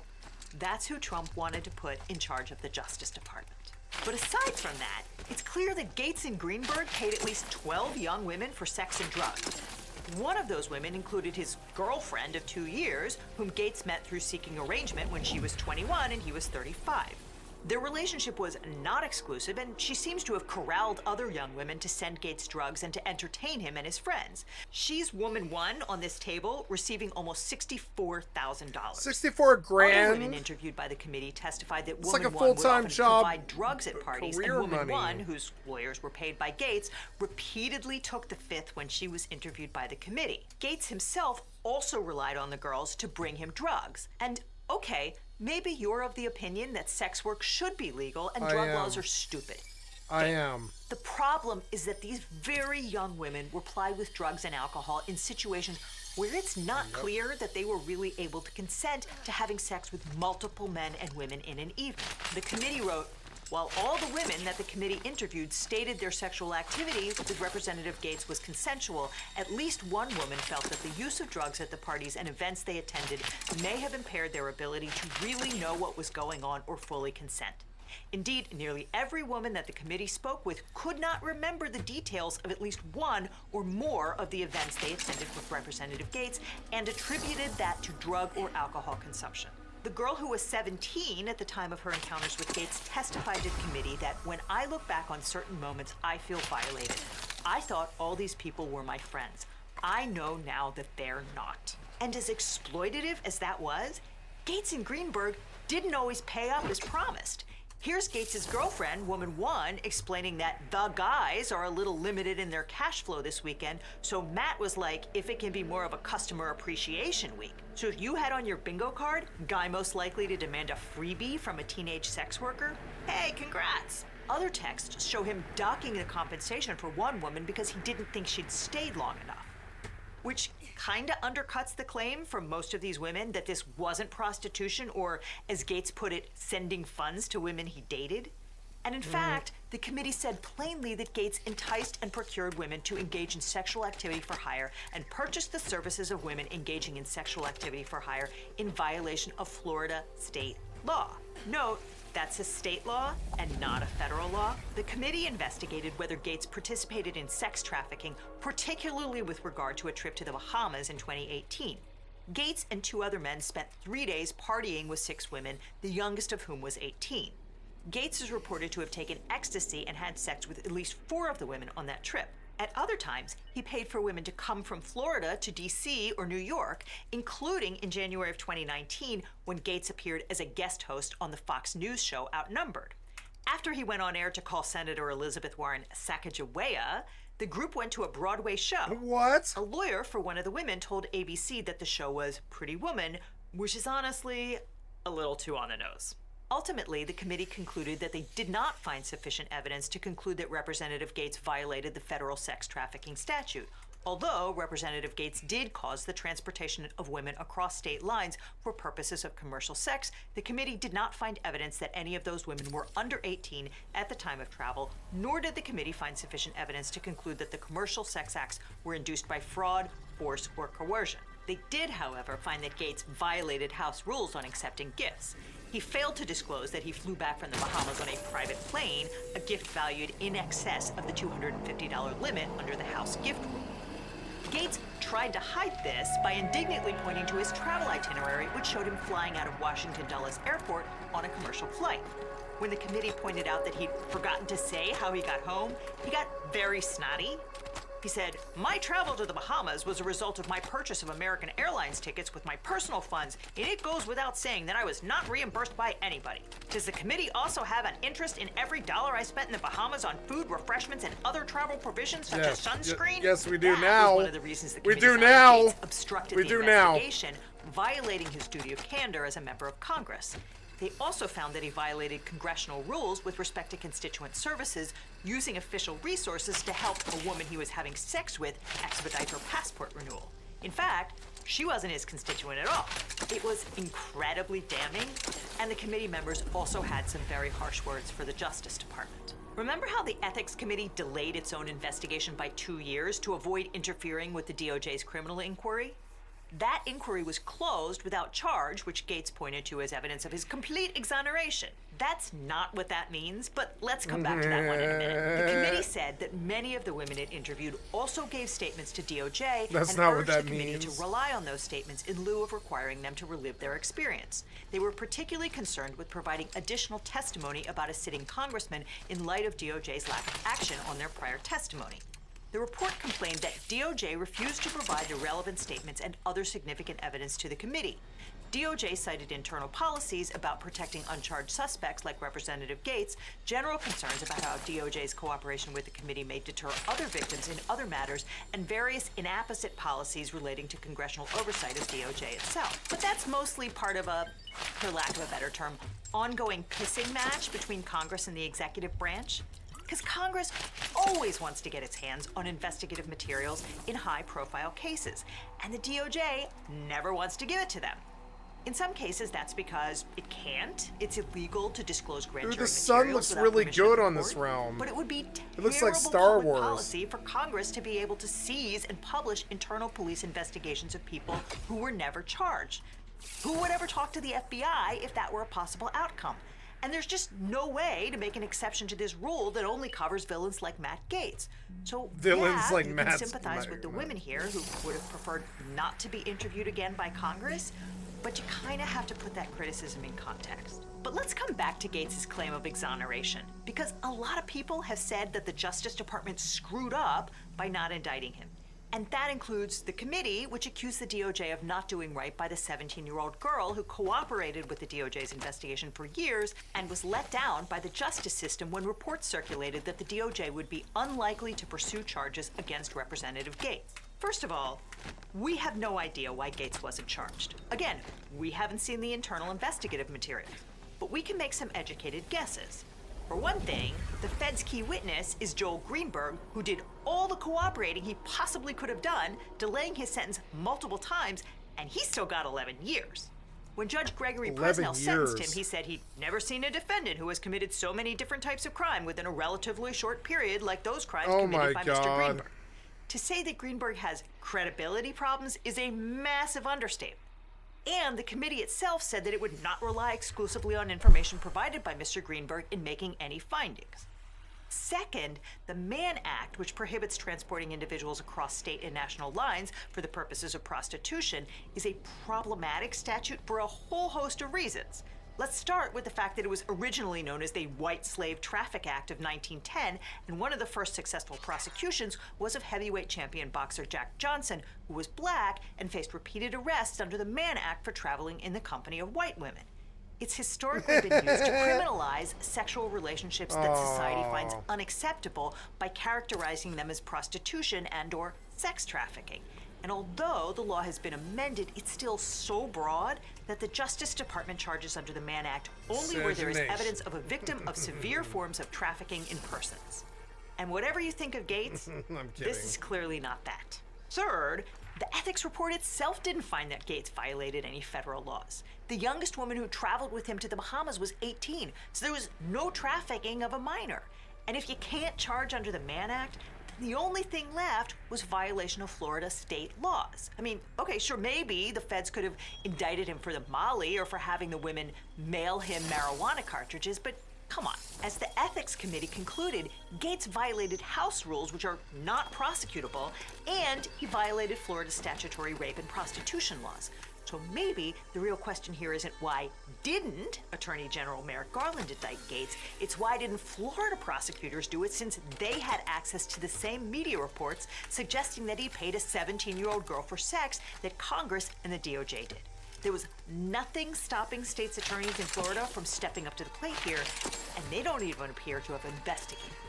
So while you're looking at people to be mad at, maybe direct your age a little further south.